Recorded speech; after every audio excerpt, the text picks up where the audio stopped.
안녕하십니까? 전격 시사 소현정입니다. 국민의힘이 의원 전원 명의로 결의문을 발표한 후에 이른바 윤 어게인 세력 정리 등 구체적인 후속 조치가 이뤄질지 관심이 모아지고 있습니다. 우원식 국회의장이 6.3 지방선거에서 개헌 국민투표를 함께 진행하기 위해 국회 개헌특위 구성을 촉구했는데요. 당당 토론에서 양당 입장과 정치 현안에 대해 토론하고요. 전격 인터뷰에선 더불어민주당 경남지사 후보로 단수 공천된 김경수 전 지방시대위원장과 이야기 나눠보겠습니다.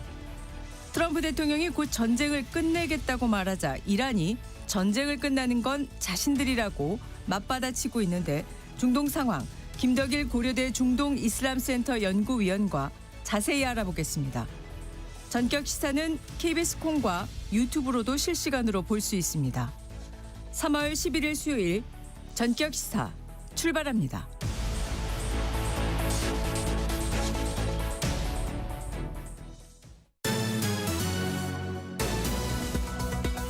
뉴스브리핑 시작하겠습니다. 한국경제신문 최영찬 기자, 안녕하세요. 안녕하십니까. 네, 트럼프 대통령이 오프닝 멘트에서 얘기한 것처럼 곧 전쟁이 끝날 것이다 이러면서 조기 종전에 대한 기대감 불러일으키고 있는데 이란의 반응은 만만치 않아요. 그렇습니다. 일단 이란 의회 의장이 SNS에 이렇게 글을 올렸습니다. 이란은 절대 휴전을 원치 않고 다시는 이란을 공격할 엄두조차 내지 못할 만큼 침략자들이 교훈을 얻도록 그들의 입을 틀어 막아야 한다고 적었습니다. 이란은 전쟁, 협상, 휴전, 다시 전쟁이라는 고리를 끊길 원한다면서 이 순환 고리는 이스라엘이 주도권을 주장할 때 쓰는 술수라고 비판했습니다. 이란 이슬람 혁명 수비대도 성명을 통해 전쟁의 끝을 결정하는 건 이란이라면서 미국과 이스라엘이 계속 공격한다면 이 지역에서 단 1리터의 석유 수출도 허용되지 않을 거라고 강조했는데요. 네. 우리 시간으로 오늘 새벽 백악관이 또 입장을 냈습니다. 이 대이란 군사작전 종료 시점은 작전 목표가 완전히 달성됐다고 대통령이 판단할 때라고 한 건데요. 네. 그러니까 이제 이란이 공식적으로 항복선언을 하지 않아도 이 자체적으로 우리가 이제 공격 목표가 다 달성됐다 이렇게 판단을 하면은 일종의 셀프 종전 선언을 하겠다 이런 것 아니냐 이런 해석이 나왔습니다. 네. 자, 이란이 강경 발언을 내놓은 이후에 실제로 군사 행동으로도 뒷받침했네요. 예, 이라크 내 이제 미군 기지를 향해서 미사일을 발사하고 또 걸프 지역에는 드론 공격을 감행했습니다. 이제 새 최고 지도자가 뽑혔잖아요. 네. 모즈타바에게 충성을 맹세하는 헌정 미사일도 이스라엘을 향해 쏘아 올렸고요. 이스라엘 동체에는 모즈타바 당신의 명령을 따릅니다라는 문구가 선명하게 새겨졌습니다. 이란은 1톤 이상의 대형 탄도미사일 발사를 더욱 늘리겠다고 압박했고요. 이란은 또 유럽과 아랍 국가들이 미국과 이스라엘과 이 외교관을 추방하면 이 호르무즈 해협 통과를 허용하겠다는 조건도 내걸었는데 지금 우방국들을 미국과 이스라엘 진영에서 분리시키려는 시도로 보입니다. 네. 자, 러시아하고 프랑스 같은 국제사회가 휴전 중재에 본격적으로 나선 모양새입니다. 예, 푸틴 러시아 대통령이 현지 시각 9일 트럼프 대통령과 1시간가량 통화하면서 이란 전쟁을 포함한 현안에 관련해 솔직하고 실무적인 대화를 나눴다고 크렘린궁이 밝혔습니다. 네. 이 러시아 크렘린궁은 양자 간 통화가 푸틴 대통령이 페제시키안 이란 대통령 그리고 걸프 국가 정상들과 통화한 이후에 이루어졌다고 전했는데요. 지금 카잼 가라바디 이란 외무차관도 이란 국영TV에 출연해서 중국과 러시아, 프랑스 등 여러 국가가 휴전을 요청해왔다고 밝혔습니다. 그러면서 계속 이제 주장하는 거는 이 전쟁 종식의 최종 결정은 이란에 달려 있다라고 강조한 겁니다. 네. 근데 일단 미국도 물러서진 않았습니다. 지난 밤 상황인데 헤그세스 미국 국방부 장관이 이란에 대한 공격이 또다시 가장 격렬한 날이 될 것이라고 말했고요. 이란은 고립됐고 장대한 분노 작전 열흘차에 처참히 패배하고 있다고 말했습니다. 네. 자, 열흘 넘게 계속되고 있는 중동 전쟁으로 유가가 급등하자 이재명 대통령이 물가 안정을 위한 조기 추경 필요성을 공식적으로 언급했습니다. 예, 이 대통령이 어제 국무회의에서 소상공인과 한계 기업을 지원하려면 추가 재정이 필요하다고 했습니다. 그러니까 어차피 조기에 추경을 해야 할 상황이라고 했는데요. 이 편성되면 올해 첫 번째 추경이자 이재명 정부 두 번째 추경입니다. 이재명 정부는 지난해 민생회복 소비 쿠폰 발행을 골자로 한 31조 원 규모 추경을 편성한 바 있고요. 정부도 관련 검토에 착수한 것으로 알려졌는데 이 중동 지역 긴장 고조에 따른 국제 유가 변동이 지금 계속 심각하잖아요. 예.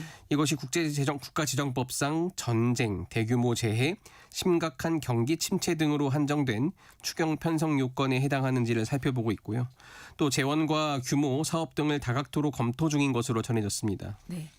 자, 그동안 추경하면 국채 발행을 주로 해왔는데 이번에는 다른 방식을 고려하고 있다고요? 예, 추경 재원이 이제 국채 발행보다 초과 세수를 활용할 것으로 보이는데 이 기업들이 오는 31일까지 법인세 신고 납부합니다. 국회와 정부 등에 따르면 올해 법인세 수입은 당초 전망치가 86조 5천억 원이었습니다. 근데 지금 이보다 더 늘어날 가능성이 크다는 겁니다. 네. 삼성전자와 SK하이닉스 이 반도체 기업들이 영업이익 사상 최대치를 기록했고 국내 증시 활성화로 증권거래세 수입이 늘어날 것으로 예상되는데요. 이 증권사들은 올해 초과 세수 규모를 8조 원에서 9조 원 정도로 추산하고 있습니다. 다만 추경 규모가 10조 원을 넘어서면 적자 국채 발행이 또 불가피할 수도 있습니다. 예. 자, 우원식 국회의장이 6.3 지방선거와 동시에 개헌안을 마련해 국민투표를 실시하자면서 국회에 개헌 특위 구성해달라고 요청했죠. 예, 지금 우 의장이 어제 국회에서 기자회견을 열었습니다. 지방선거일에 개헌 국민투표를 동시에 시행하려면 4월 7일까지는 개헌안이 발의돼야 한다면서 여야를 향해 3월 17일까지 국회 개헌특별위원회를 구성해달라고 요청했습니다. 일단 세 가지는 합의가 가능하다고 생각했는데요. 네. 대통령이 비상계엄 선포 48시간 내에 국회 승인을 받지 못하면 계엄 무효가 되도록 국회의 계엄 통제권을 강화하는 것이 핵심이고요. 헌법에 5.18 광주민주화운동 정신을 수록하고 국가의 기적균형 발전 책임을 명시하자고 제안했습니다. 네. 자, 개헌은 전체 의석 3분의 2 이상의 동의가 있어야 하는데 그러려면 야당 동의가 필수적이잖아요. 국민의힘은 어떤 반응입니까? 일단 국민의힘은 부정적입니다. 송원석 국민의힘 원내대표가 국민의힘은 이런 식의 선거용 개헌 정치에 동의할 수 없다면서 반대 의사를 밝혔습니다. 개헌이라는 국가적 의제가 자칫 지방선거 프레임에 악용될 우려도 있다고 했는데요.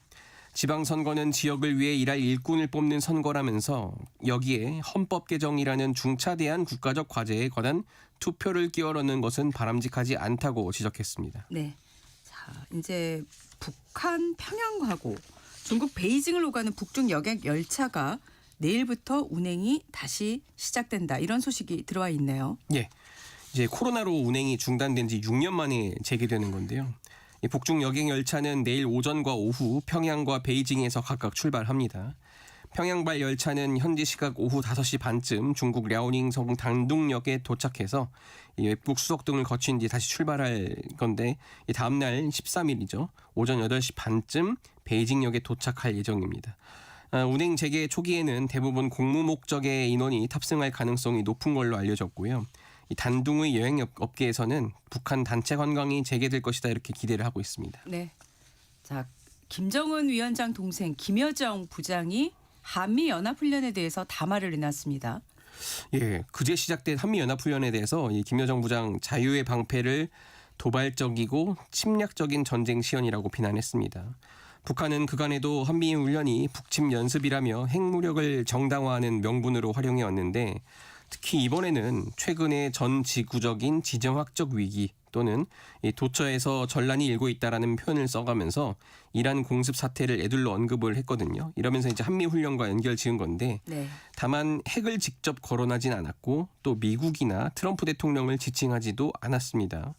통일부 관계자는 엄포성 표현은 있지만 미국이나 핵무력에 관한 언급이 없다면서 이 북한이 현 정세를 고려하며 짚고 넘어가는 수준의 대응을 한 것이라고 평가했습니다. 네. 자, 노란봉투법이 어제 시행됐는데 하청 노동자가 실질적 사용자인 원청과 직접 교섭할 수 있게 되면서 첫날부터 교섭 요구가 잇따랐네요. 그렇습니다. 지금 노동계가 전국 주요 사업장은 물론 정부와 대통령까지 진짜 사장이다 이렇게 지목을 하면서 교섭을 촉구했습니다. 민주노총 등은 어제 법 시행에 맞춰서 정부와 지방자치단체 공공기관을 상대로 이 원청 교섭과 초기업 단위 정부 교섭을 공식 요구했는데요. 이들은 중앙행정기관과 지자체 공모직과 자회사 등 202개 사업장 8,600여 명이 소속된 노조입니다. 교섭 대상자로 대한민국 정부와 대통령을 명시한 겁니다. 10대 건설사 등 이 민간 사업장도 첫날부터 무더기 교섭 요구를 받았습니다. 이 개정 노동조합법과 시행령에 따르면 원청 사업주는 하청 노조가 교섭을 요구하면 7일간 사업장에 교섭 요구 사실을 공고하고 다른 노조의 참여 여부를 확인해야 합니다. 네. 밀라노 코르티나 동계 패럴림픽 크로스컨트리에서 값진 은메달이 나왔는데 며칠 전 바이애슬론 금메달을 땄던 김윤주 선수네요. 예, 지금 멀티 메달이 나왔습니다. 김윤주 선수는 이 동계 패럴림픽 크로스컨트리 스키 여자 스프린트 좌식 결선에서 3분 10초 1의 기록으로 결승선을 통과하며 은메달을 획득했습니다. 레이스 초반 선두로 치고 나섰지만 마지막 오르막 구간에서 미국의 옥사나 마스터스에게 추월을 허용하며 두 번째로 들어왔습니다. 이번 대회에서만 메달을 2개 수확한 건데 지난 8일이죠.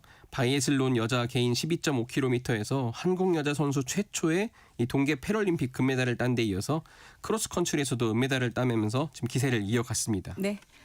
오늘 뉴스 브리핑 여기까지 듣겠습니다. 한국경제신문의 최영찬 기자였습니다. 고맙습니다. 감사합니다. 전격시사 듣고 계신 지금 시각은 7시 16분입니다. 이어서 교통정보 전해드리겠습니다.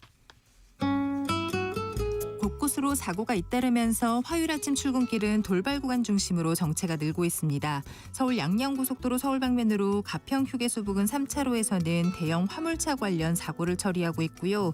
영동고속도로 강릉 쪽으로는 먼저 서창분기점에서 월곡분기점 사이와 반월터널에서 둔대분기점 부근, 다시 부곡에서 북수원 사이로 정체되는데 이 북수원 부근 5차로에는 고장난 차가 서 있습니다.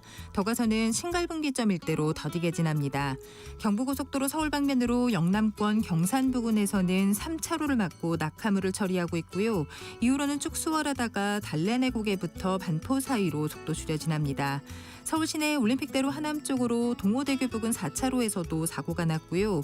강변북로에서는 일산 쪽으로 원효대교 부근 1차로에서도 사고를 처리하고 있어서 동호대교부터 정체 심해져 있습니다. 동부간선도로 의정부 쪽으로 상계교 부근 3차로에서도 사고가 나면서 녹천교부터 정체입니다. KBS 교통정보센터에서 김민희였습니다.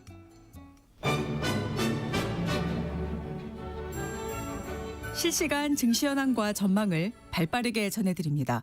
이 시각 증시 따라잡기 채슬리 투자자문의 조재한 팀장과 함께합니다. 어서 오십시오. 네, 안녕하세요. 자, 트럼프 대통령이 지금 전쟁이 거의 끝나간다 이 발언으로 사실 주식시장이 상승을 했었는데 오늘은 다시 하락하는 모습을 보였습니다. 예, 이란 전쟁이 계속되면서 아무래도 글로벌 에너지 시장이 좀 불안정성이 늘었고요. 네. 그래서 증시랑 채권 시장을 동시에 흔들고 있는 상황이거든요. 예. 아무래도 전 세계 석유 물동량 5분의 1 정도를 담당하는 호르무즈 해협이 이제 폐쇄 조치 이걸로 인해서 올해 초 대비 유가가 지금 52%나 올랐거든요. 그래서 아무래도 이런 게 좀 큰 압박으로 다가오고 있는 것 같습니다. 네. 이 공급 충격이 생기게 되면 인플레이션을 다시 자극을 하게 되고요. 경제 성장을 자극할 거라는 이런 공포가 확산되면서 주식시장 전반에 아무래도 좀 불안정성이 심해지는 상황이고요. 네. 그리고 유가 같은 경우는 주요 경제국들이 비상비축유 방출을 검토한다는 소식이 있으면서 장중에 12%나 폭락을 하기도 했었거든요. 이렇게 변동성이 지금 되게 큰 상황이라서 네. S&P 500 지수도 이런 에너지 시장의 혼란 속에서 상승분을 좀 반납을 하고 결국에는 하락 전환하는 모습을 보였습니다. 네. 아무래도 전쟁의 명확한 출구가 보일 때까지는 이런 널뛰기 장세가 지속될 것으로 예상이 됩니다. 자, 그렇다면 오늘 시장 반응은 어땠을까요? 예, 다우와 S&P 500은 약보합 그리고 나스닥은 보합을 마감했는데요. 필라델피아 반도체 지수가 0.7% 상승하면서 장을 마감을 했습니다.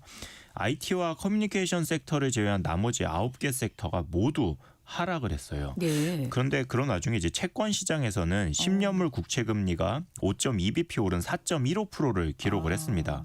이 채권 시장의 이런 움직임은 580억 달러 규모의 미국채 입찰이 있었는데 이게 좀 부진했고요. 네네. 그리고 기업들의 채권 발행 물량 증가가 이런 압박 요인으로 좀 보입니다. 그리고 우리가 지금 가장 신경 쓰는 WTI 유가 같은 경우는 네. 8.5% 하락한 배럴당 86.7달러를 기록하고 있습니다. 자, 증시에서 지금 호르무즈 해협 이 상황이 얼마나 중요한지 좀 설명을 해주시죠. 예, 아무래도 호르무즈 해협을 통하는 물동량이 많으니까 글로벌 에너지 공급망 전체가 영향을 받는 건데요. 네. 이란이 해협에 기뢰를 설치할 가능성이 이제 제기가 되고 트럼프 대통령은 만약 이란이 기뢰를 설치하면 대응하겠다고 경고하기도 했고요. 그래서 투자자들은 이런 상황들 때문에 실제로 봉쇄될 가능성에 대해서 예의주시하고 있기도 합니다. 네. 아무래도 봉쇄가 현실화되면 유가가 급등하고 인플레이션 압력이 커질 수 있기 때문에 인플레이션 압력이 커진다는 건 결국 금리에 영향을 미칠 수 있는 거거든요. 네. 그래서 금리의 향방에 따라 주식시장의 방향성도 결정이 되는 거기 때문에 아무래도 이 부분을 최대 변수로 지금 보고 있는 겁니다. 네. 지금 미국 시장은요. 이런 에너지 가격 변동성이 통화 정책에 영향을 미치고 있죠. 어떤 상황일까요? 예, 뱅크 오브 아메리카 보고서를 보니까 에너지 충격이 반드시 연준의 매파적 대응으로 이어지지는 않을 수 있다. 이렇게 분석을 했습니다. 이게 어떤 얘기냐면요. 에너지 공급 충격이 물가 안정과 고용 지지라는 연준의 두 가지 책무 사이에서 긴장을 유발할 수 있다. 이런 이야기인데요. 유가 상승이 인플레이션을 자극하기는 하는데 동시에 경기도 냉각을 시켜서 금리 인상보다는 동결 또는 인하가 오히려 적절한 대응이 될 수도 있다라는 이야기입니다. 이 수요일에 발표될 예정인 소비자 물가지수에서 근원 인플레이션은 전월 대비 0.2% 상승이 예상돼서 물가 상승이 일부 완화될 수는 있다. 이런 신호를 줄 수 있는데 네. 이 이란 전쟁 이후의 에너지 불확실성 때문에 그 의미가 좀 많이 퇴색한 느낌입니다. 아무래도 이런 상황 속에서 추가적인 인플레이션 압력 신호가 나오게 되면 올해 금리 인하 기대가 꺾일 수도 있고요. 결국에 시장은 연준의 행보를 둘러싼 이런 불확실성 속에서 어떤 명확한 방향성을 찾지 못하고 있는 느낌입니다. 미국 주요 기업 관련해서도 굵직굵직한 뉴스들이 있었네요. 네, 오늘 아침 끝난 미국 시장은 여러 대형 기업들의 굵직한 소식들이 좀 많이 쏟아진 하루였습니다. 먼저 오라클을 보게 되면 네. 아무래도 긍정적인 실적 전망을 발표하면서 시간에 걸해서 주가가 급등을 했고요. 저희가 잘 알고 있는 보잉 같은 경우는 737 맥스 기종에서 배선 결함이 발견되면서 핵심 기종들 인도 일정이 좀 지연될 거라고 이야기를 했고요. 네. 구글이죠. 알파벳 같은 경우는 미 국방부의 300만 명 직원 업무에 AI 에이전트를 도입해서 반복 업무를 전부 자동화하겠다. 아. 네, 이런 발표도 있었습니다. 그리고 많이들 관심 있어 하시는 엔비디아 네. 같은 경우는 전 오픈 AI 임원 미라 무라티가 설립한 스타트업에 신규 투자를 단행하기도 했고요. 아. 그리고 아마존이나 세일즈포스 같은 경우는 자금을 좀 모집하기 위해서 아마존은 500억 달러 규모의 채권 발행을 추진하고 있고요. 네. 세일즈포스는 자사주 매입을 위해서 250억 달러의 채권 매각을 계획하고 있습니다. 네. 이렇게 여러 기업들이 시장이 불확실한 가운데에서도 대규모 자금 조달에 나선 점이 좀 눈에 띄는 하루였습니다. 네. 아, 지금 우리 시장은 정말 뭐 엄청난 롤러코스터 장세잖아요. 어제 코스피가 다시 한번 매수 사이드카가 발동하면서 양시장 모두 올랐습니다. 네, 우리 시장은 시초가도 5% 이상 높게 시작하면서 강한 시작을 보여줬는데요. 전쟁이 거의 끝나간다는 트럼프 대통령의 발언으로 유가가 하락하면서 전일 하락분의 대부분 되돌리는 상승세가 나타났습니다. 네. 코스피는 오랜만에 외국인이 1조 넘게 순매수가 들어오면서 5.35% 오른 5,532포인트로 장을 마감을 했습니다. 코스닥 지수도 3.21% 오른 1,137포인트를 기록을 했는데요. 코스닥 지수의 수급에서 좀 눈여겨볼 부분이 신규 코스닥 액티브 ETF의 상장입니다. 어제 2개가 신규 상장이 되었고요. 이어서 17일에 1개 더 상장이 될 것으로 예정이 되어 있습니다. 네네. 이 코스닥 지수보다 조금 더 높은 수익률을 내는 것을 목표로 하는 ETF이기 때문에요. 코스닥 쪽에 투자를 하시는 분들은 관심을 가져보시는 것도 좋겠습니다. 네. 우리 증시 지수 변동성 원인 좀 짚어주시죠. 예, 일단 주식시장에 영향을 미치는 외생적 변수들로 인해서 지수가 급등락을 지금 하고 있는데요. 네. 그 와중에 변동폭을 더 키우는 요인 중에 하나로 이야기되는 게 방금 말씀드린 ETF 수급입니다. 예, 예. 이 ETF가 종목 선정이 좀 어려운 투자자분들께는 좋은 선택지가 되기는 하는데요. 25년 12월 대비해서 하루 평균 ETF 거래 대금이 지금 5배가량 늘어나서 33조 원에 이르고 있습니다. 일반적으로 지수 ETF는 자금이 들어오게 되면 네. 시가총액 비중대로 종목들을 일괄 매수를 하게 되는데요. 네네. 이러면서 개별 종목들에게도 추가적으로 수급이 들어오게 되는 구조거든요. 그렇죠. 예, 오를 때는 이런 선순환 구조가 발생을 하는데 요즘같이 이제 급등락이 있게 되면 네네. ETF에 포함되어 있는 종목들에 대한 매도가 같이 나오면서 주가 낙폭이 더 커지는 상황이 발생을 합니다. 네네. 그래서 변동성이 더 커지는 거거든요. 네네. 이게 좋다 나쁘다를 떠나서 요즘 같은 롤러코스터 장세 중에 변동성이 커진 이유 중에 하나가 ETF가 있다. 이렇게 알고 넘어가시면 좋을 것 같습니다. 네. 지금 주변에서 사실 처음 투자 시작하신 분들이 ETF로 투자하는 경우가 많아서 말씀하신 게 굉장히 실감이 나는데 그 레버리지 ETF에 대한 매수도 늘고 있다고요? 예, 이 레버리지 ETF라는 게 뭐냐면 그 ETF 상품이 추종하는 지수나 주가의 2배나 3배의 등락을 반영하는 상품인데요. 예. 이번 달 들어서 가장 많이 매수한 상품이 SOXL이라는 ETF인데요. 미국 반도체 지수를 3배 추종하는 상품입니다. 네. 이 13억 달러의 순 매수를 기록했는데요. 2위도 3배짜리 레버리지로 MSCI 코리아 지수를 3배 추종하는 ETF로 1억 6천만 달러의 순 매수를 했습니다. 네. 이게 늘 말씀을 드리는데 레버리지 상품은 정말로 단기적으로 확신을 갖고 사는 것이 아니라 만약에 장기적으로 들고 있으면 투자한 자금이 계속 녹아내릴 수 있기 때문에 좀 조심을 하셔야 됩니다. 네네. 만약에 3배짜리 레버리지 상품을 갖고 있다면 하루에 10% 하락이 나오면 예, 예. 내 계좌 잔고는 30%가 사라지는 거거든요. 네. 근데 만약에 다음 날 떨어진 만큼 똑같이 다시 10% 반등한다고 해도 내 잔고는 원금인 100이 아니라 91만 남게 되는 겁니다. 네. 그래서 이걸 몇 번 반복을 하다 보면 지수가 박스권의 움직임을 보인다 하더라도 계좌 잔고가 점점 줄어드는 거거든요. 좀 신중해야 되겠습니다. 예.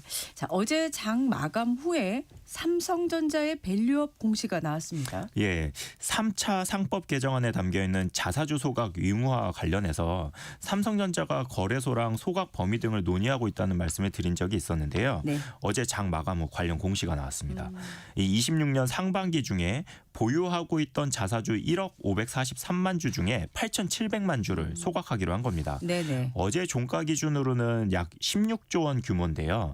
이 기업의 기초 체력인 매출과 영업이익 성장에 이어서 주주 환원까지 공시하면서 삼성전자가 정부의 정책에 좀 발을 맞춰 나가고 있는 것으로 보입니다. 예. 이 한 가지 더 이야기를 하자면 삼성전자를 보유하고 있는 개인 투자자가 24년 말 기준 520만 명이었거든요. 네. 그런데 25년 말 기준으로는 이 소액 주주가 420만 명 수준으로 100만 명이 오히려 줄어들었습니다. 예. 이 작년 12월에 삼성전자 주가가 11만 원을 넘기도 하면서 그동안 이제 오래 보유하고 있던 개인들의 매도가 좀 나타난 게 아닐까 그렇게 보고 있습니다. 네. 자, 오늘 주식시장 흐름 또 어떤 부분을 눈여겨봐야 될까요? 예, 오늘 새벽에 끝난 코스피 야간 선물이 0.77% 오르면서 끝났습니다. 네. 그리고 미국 시장이 약보합권에 머무르는 가운데도 필라델피아 반도체 지수는 그래도 오르면서 끝난 것이 오늘 네. 우리 시장에는 좀 긍정적인 요소인데요. 네네. 오늘 우리 시장이 실시간으로 업데이트되는 이란 전쟁과 관련된 뉴스들로 인해서 영향을 좀 받을 가능성이 높긴 해요. 네네. 그래서 투자자분들께서는 이럴 때는 매매를 좀 최대한 자제하고 시장에서 한 발 떠나서 관망을 하는 것이 오히려 수익률에 도움이 될 것으로 보입니다. 네. 이 시각 증시 따라잡기 채슬리 투자자문의 조재한 팀장과 함께했습니다. 고맙습니다. 예, 감사합니다. 이어서 오늘의 날씨 알아보겠습니다. 대한민국 중심 채널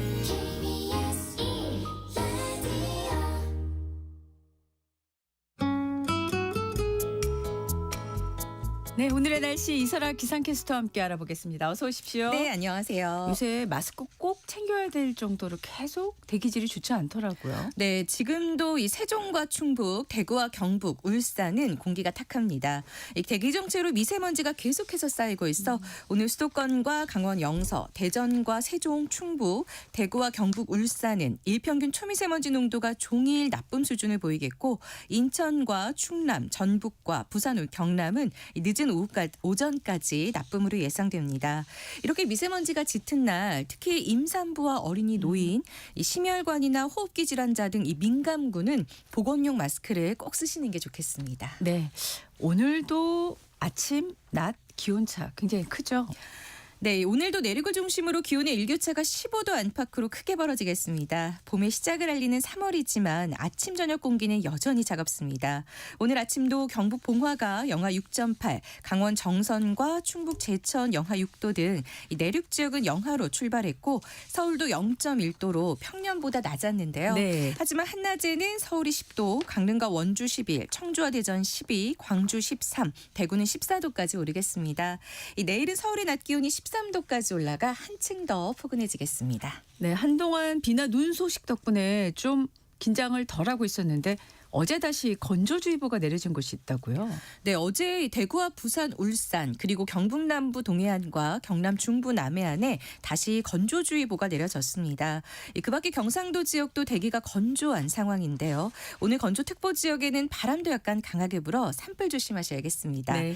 그러나 다행인 건 건조특보는 오래 가진 않겠습니다. 예. 이 내일 오전부터 모레 금요일 오후까지 강원 동해안과 산지, 경북 동해안과 북동산지, 부산과 울산, 경남 동부 내륙에 비나 눈 소식이 있어 이 건조특보는 해제될 가능성이 있습니다. 이번에도 이미 많은 눈이 쌓여 있는 강원 산지에는 최대 15cm의 폭설이 쏟아지겠습니다. 네, 이번 번 마지막 폭설이기를 기대해 봅니다. 네. 오늘의 날씨 이설아 기상캐스터와 함께 알아봤습니다. 고맙습니다. 네, 고맙습니다. 잠시 후에 전격 인터뷰로 이어가겠습니다.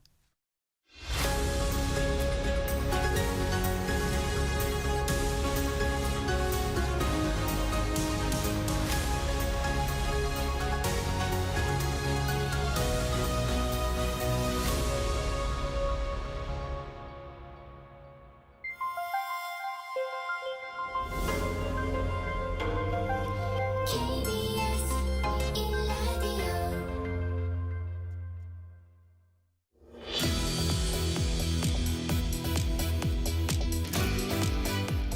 전격 인터뷰 시작하겠습니다. 더불어민주당 경남도지사 후보로 단수공천을 받은 김경수 전 대통령 직속 지방시대위원장 전화로 연결돼 있습니다. 위원장님 안녕하세요. 예, 안녕하세요. 반갑습니다. 네, 반갑습니다.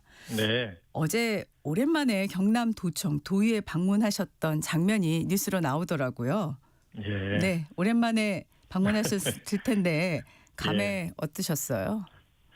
그러게요. 뭐 감회도 감회인데 하여간 그 사이에 저도 그렇지만 우리나라도 참 많은 일들이 있었잖아요. 네.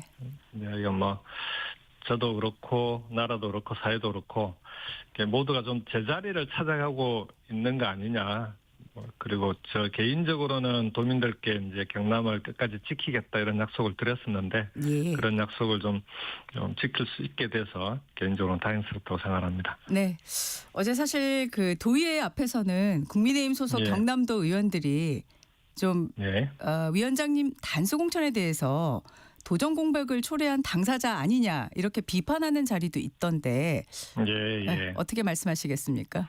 예. 뭐 어제 비서실 찾아서도 말씀을 드렸는데요. 네. 여러 번 도민들께는 뭐 이유 여야를 막론하고 도정을 끝까지 마무리하지 못하고 중단된 거 아닙니까? 그 부분에 대해서는 예. 대단히 죄송하다라는 말씀을 여러 번 드렸었고요. 네. 대신에 이제 그 미안함을 경남의 발전을 위해서 그동안 제가 뭐 해외에서 그리고 지방시도위원장으로 활동하면서 우리 경남이 어디로 가야 될지 부울경이 어디로 가야 될지 여러 가지 구상이나 내용을 많이 만들어 왔으니까 그걸 네. 통해서 도민들께 헌신하는 것으로 그 빛을 갖겠다 이렇게 말씀을 드렸었습니다. 네. 차차 질문을 해보겠고요. 지금 단수공천을 받으셨잖아요. 예. 상당히 빠르게 공천을 확정 지은 상황인데 위원장님께 기대하는 당에서의 역할이라는 것, 당은 어떤 점을 기대하고 있다라고 판단하고 계십니까? 우선은 경남을 포함해서 부울경이 이번 지방선거에서 그만큼 중요한 지역이다. 네. 이런 반증이기도 하고요. 예. 그리고 사실은 이번 정부가 추진하고 있는 특히 이재명 대통령이 지방주도 성장, 5억 3특 균형 발전을 정말 강조를 많이 하시잖아요. 네. 신년사에서는 국정 대전환의 첫 번 5개 과제 중에 첫 번째 과제로 지방주도 성장을 얘기를 하시고 지금도 뭐 회의 때마다 말씀을 하시니까. 네. 근데 그런 지방주도 성장을 이끌어 나갈 수 있는 가장 큰 잠재력이 있는 곳이 부울경이에요. 경남을 포함해서. 네. 근데 문제는 사실은 부울경이 이제 부울경 메가시티를 제일 먼저 시작한 곳인데 제가 이제 도지사로 있을 때 네. 그 메가시티도 해체돼 버렸고 예. 지금은 정부가 이제 5급 3특 정책 추진을 해 나가면서 지방 정부에 대해서는 행정 통합이든 메가시티를 포함한 연합이든 뭔가 지방 정부가 그 권역별로 함께 힘을 모아 달라라고 요청하고 있는 거 아닙니까? 네네. 근데 그 요청에 대해서도 제일 늦게 가고 있는 곳이 뒤처져 있는 곳이 이곳이에요. 그래서 이제 그런 좀 지역 그 지방 정부들이 권역별로 힘을 모아서 이번 중앙 정부 대통령과 함께 호흡을 맞출 수 있도록 그리고 부울경이 그런 데서 좀 앞장서서 해 나갈 수 있도록 해달라. 그런 기대가 있지 않는가 생각합니다. 네. 어제 보니까 또 그 유가와 관련해서 주유소 현장도 가보시고 한 것 같습니다. 지금 가서 보시면서 물론 또 계속 파악은 하고 있을 거라는 생각도 드는데요. 경남 경제 상황 어떻게 보고 계세요? 그러니까 어제 유가 문제는 네. 사실은 현장에 가서 제가 이제 그 주유소뿐만 아니라 정유사 관계자들도 네. 그 접촉을 하고 얘기를 해봤는데 예. 국민들이 제일 궁금해하는 게 그거 두 가지잖아요. 네. 이런 상황이 됐을 때 갑자기 폭리를 취하는 그런 것들에 대해서 그걸 가만 놔두냐 요거 하나 있고 두 번째는 사실은 그것보다는 이게 유가가 국제 유가가 올라가면은 갑자기 올릴 때는 로켓처럼 가격을 올려놓고 근데 또 국제 유가가 내려갈 때는 깃털 하락이라고 표현하는데 네. 정말 느리게 내려가잖아요. 이 문제가 왜 그런가? 네. 그래서 그 여러 가지 구조적인 문제랑 이런 걸 좀 쭉 협의를 해봤는데 네. 유통 구조에 문제가 있어요. 정유사와 주유소의 유통 구조를 이번 기회에 확실하게 개선해 나가고 이제 정부는 당장은 국민들의 부담을 줄이기 위해서는 최고 가격제를 통해서 이제 국민들의 그 부담은 좀 줄여 나가겠지만 예. 근본적으로는 유통 구조를 개선해야 된다. 그래서 그 어제 현장을 돌아본 내용을 정부 산업부에도 전달을 하고 했었습니다. 네. 그리고 이제 경남 경제는 네. 저는 이제 외화 내빈이라고 표현을 합니다. 네. 경남이 전체적인 규모는 사실은 경기 서울 다음이거든요. 전국에서. 네. 그러니까 수도권을 제외하면 전국에서 가장 생산을 많이 하는데 문제는 도민들 개인의 소득은 네. 사실상 꼴찌 수준이에요. 아, 차이가 네, 크네요. 그러니까 예, 이게 1인당 소득은 15위, 가구별 소득은 16위거든요. 근데 네. 일은 또 제일 많이 해요. 근로시간이 가장 길어요. 네. 그래서 이게 경남 경제가 외형과 규모는 커졌는데 그게 정작 도민들에게 일한 만큼 소득으로 돌아오지 않는 구조다. 그래서 이 문제를 해결해야 된다. 이렇게 계속 얘기를 하고 있습니다. 네네. 지금 앞서서도 지금 그 부울경 메가시티 해체를 굉장히 아쉬워하시고 계신데 정말 지금 아쉽죠. 네네. 지금 사실 뭐 12일까지 내일이죠. 뭐 국회 본회의에서 막판까지 논의가 될지를 굉장히 주목을 하고 있는데 대구 경북이나 충남 대전은 지금 지역 통합 어쨌든 그 법안을 갖고 논의가 계속 있는데 지금 예. 부울경은 지금 상태로서는 사실상 뭐 무산이다라는 말을 하는 게 대체적인 시각 아니겠습니까? 사실상 무산돼 있습니다. 왜냐하면은 현직 경남 지사님과 부산시장님이 예예. 2028년에 통합하겠다라고 발표를 하셨어요. 예예. 이번이 아니고. 예. 그래서 2년 뒤로 미뤄놨기 때문에 예예. 부울경은 이번에는 통합이 이제 사실상 무산된 거죠. 네. 근데 이제 이게 2년 뒤로 늦춰진 게 그냥 2년 늦춰졌다 이런 문제가 아니고 예. 사실상 이번에 정부가 내놓은 파격적인 지원책이라고 하는 게 진짜 행정을 아는 분들은 뭐 그렇게 얘기를 하는데 지금까지 이런 지원책이 나온 적이 없거든요. 네. 그래서 이런 지원책을 2년 뒤로 미뤄서 그때 가서는 또 실제로 통합이 어떻게 될지도 사실 불투명합니다. 지금 현직 지사나 시장님이 2년 뒤에 총선 때 그 통합을 할 수 있을지 없을지를 약속할 수가 없잖아요. 네네네. 예, 그래서 이제 잘못하면 4년 뒤로 미뤄질 수도 있는 건데 그런 네. 점에서 네네. 여러모로 대단히 아쉽죠. 네. 지금 그러면 뭐 가정입니다만은 도지사로 당선된다면 이 부울경 네. 행정통합 바로 재추진하실 생각이신가요? 저는 행정통합은 빠르면 빠를수록 좋다라고 생각을 합니다. 다만 이제 부울경이 함께 협의를 해야 되니까요. 협의를 네네. 통해서 추진해 나가게 될 거고 네. 그것보다 더 급한 거는요. 예. 행정통합은 아무래도 이제 빨리 추진해 나가도 이거는 선거 시기나 이런 맞물려 돌아가기 때문에 시간이 걸리지 않습니까? 네.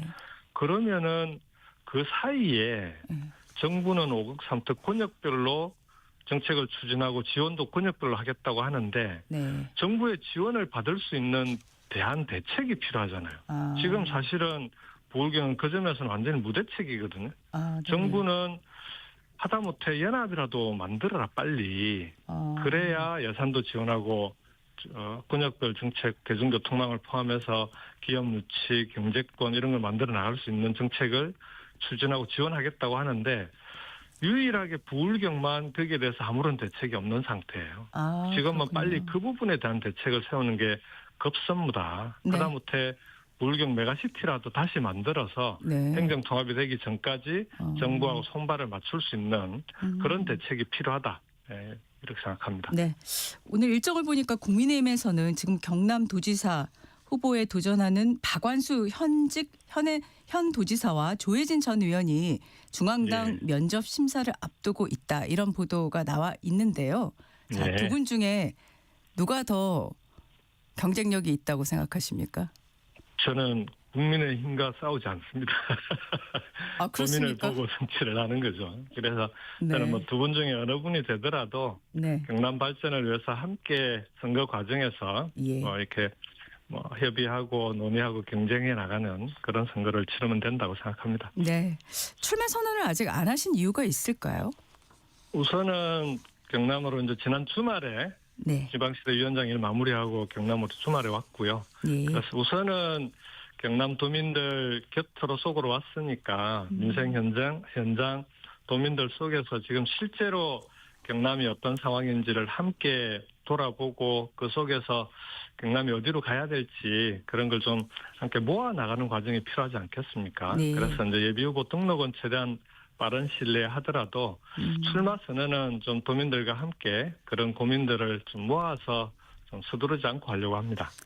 최근에 뭐 여러 보도를 보면은 네. TK 지역 민심이 좀 달라지고 있다 이런 보도들이 있어서요. 현장에서 주말부터 계시면서 민심의 변화를 좀 체감하고 계실까요? 네, 실제로 많이 느끼죠. 제가 대선 때 총괄선대위원장을 맡아서 이제 부산 부울경 지역에 자주 왔었거든요. 네. 근데 그때 선거 결과를 보면은 사실은 경남은 그 이재명 대통령의 지지율이 40%가 채 넘지를 못했어요. 39.8%였거든요. 네. 그리고 그 당시에 이제 우리 경남 도민들께서 좀 보여주셨던 반응과 이번에 그 지방시대 위원장 하면서 그리고 이번에 와서 경남에 와서 이제 접하는 도민들이 보여주시는 반응은 실제로 많이 다릅니다. 그러니까 네. 여전히 이재명 대통령님에 대해서 뭐 흔쾌히 난 좋아해 이렇게까지는 아니더라도 지금 하고 있는 국정 운영 그리고 나라를 이끌어 나가고 실제 도민들께서 피부로 느끼는 문제들을 네. 이재명 대통령께서 사실 이렇게 쪽집게처럼 콕콕 집어서 풀어나가고 계신 거 아닙니까? 그 점에 대해서는 정말 높게 평가하는 분들이 많아지셨고요. 네.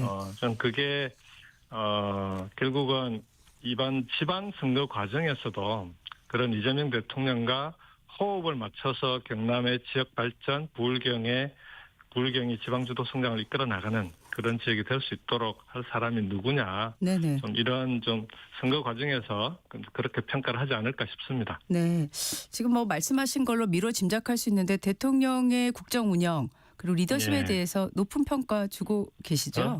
대단히 높아진 것 같아요. 그 점에서. 네. 네. 네.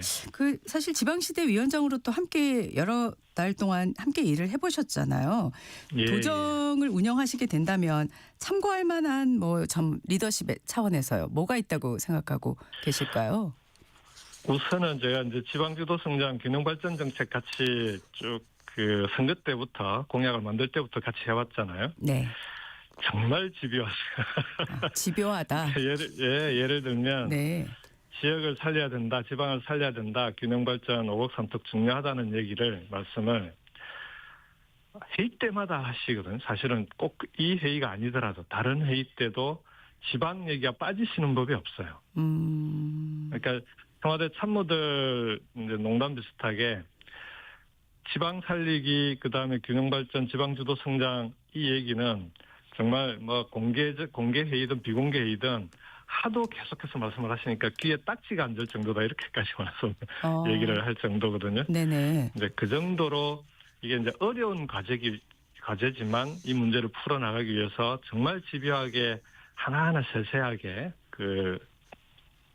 풀어나가고 있는 뭐 그 점이 사실은 그렇게 하지 않으면은 균형 발전이라고 하는 게 20년 넘게 추진해 왔는데 아직까지도 사실상 그 이전 정부들에서 성공했다고 보기는 어려운 거 아닙니까? 노무현 대통령 때부터 시작하긴 했지만 네. 그 점에 있어서는 정말 정책을 어떻게 다뤄야 되는가 일관성을 가지고 집요하게 구체적으로 그리고 실제 국민들이 효능감을 느낄 수 있는 그런 정책을 추진해 나가는 점은 대단히 중요하다고 생각합니다. 그걸 국민들이 알 수 있도록 늘 개방하고 또 소통해 나가는 그런 리더십이 아마 어쩌면 국민 주권 시대의 새로운 리더십 아닌가 이렇게 생각합니다. 네. 지금 그 중요한 지방시대위원장 자리가 공석인데 예. 차기 위원장이 앞으로 제일 먼저 챙겨야 될 주요 과제는 뭐라고 보시는지 궁금합니다. 사실은 지방시대위원장을 할 수 있으면 제가 2년 맡아서 좀 하면 어떨까. 그 자리도 아쉬움도 있긴 더 한데. 하고 싶다는 생각을 하고 계시는군요. 아니요, 그건 아니고요. 예. 지금 이제 네. 그만큼 중요한 일이기도 하고 저로서는 이제 제가 부울경 메가시티를 처음 제안했잖아요. 네. 그게 이제 우리 정부의 5국 3특 정책으로 확대되고 좀 추진해 나가고 있는데 네. 이제 지금은 어느 단계냐 그러면요. 여기에 설계도 로드맵도 만들어졌고 그 다음에 중앙정부는 총리실 산하에 각 부처들이 협업할 수 있는 그런 구조도 만들어졌어요. 추진 체계가. 네네. 지금은 필요한 게 뭐냐 그러면 지방 정부들이 네. 권역별로 5국 3특 권역별로 정부하고 호흡을 맞춰서 추진해 나갈 수 있는 그런 지방 정부의 추진 체계가 지금 꼭 필요한데 그게 이제 행정 통합이기도 하고 네. 만일에 이번에 행정 통합이 안 되면 메가시티 연합이라도 만들어서 중앙정부가 예산을 바로바로 지원해서 함께 사업을 추진해 나갈 수 있는 그 구조를 만들어야 돼요. 네. 그게 지금 제일 시급한데 네네. 이제 그 점에 있어서는 다음 지방시대 위원장께서도 지금 이제 광주 전남의 경우에는 행정통합이 이제 거의 완성돼가고 있는 거고 네. 나머지 지역들도 행정통합이든 아니면 통합이 아니면 연합이라도 만들어서 그런 지방정부의 추진 체계를 만들어서 현장에서 네네. 구체적인 성과를 만들어야 된다. 이제는 네. 성공 모델을 만드는 게 제일 중요해요. 그 점에 집중해 주시면 저는 뭐 좋은 성과가 있을 거라고 생각합니다. 네. 우리 부울경도 그렇게 할 수 있도록 최선을 다하도록 하겠습니다. 예. 자, 지방선거에서 사실은 또 후보에 대한 평가뿐만 아니라 정당에 대한 평가도 함께 이제 반영이 될 수밖에 없는데 지금 사실 네. 당내 현안으로 좀 부상하고 있는 게 검찰 개혁 법안 중에 하나죠. 공소청, 중수청 법안인데 이게 예. 최근에 지금 대통령의 메시지와 또 뭐 일부 의원들 주로 이제 법사위 소속 의원들의 메시지를 놓고 여러 가지 해석이 나오면서 당정 엇박자 논란까지 있는 상황인데 어떻게 보고 계세요? 지금 뭐 이번 건뿐만 아니라 그동안 몇 번 뭐 당정 엇박자 얘기 많이 나왔잖아요. 네. 저는 그런 논란에 대해서 네. 이번 정부뿐만 아니라 과거에 참여정부도 그랬고 이전 정부들에서도 아니 당하고 대통령 정부가 네. 최종적인 결론을 내기까지는 다른 얘기를 할 수 있는 거 아니에요?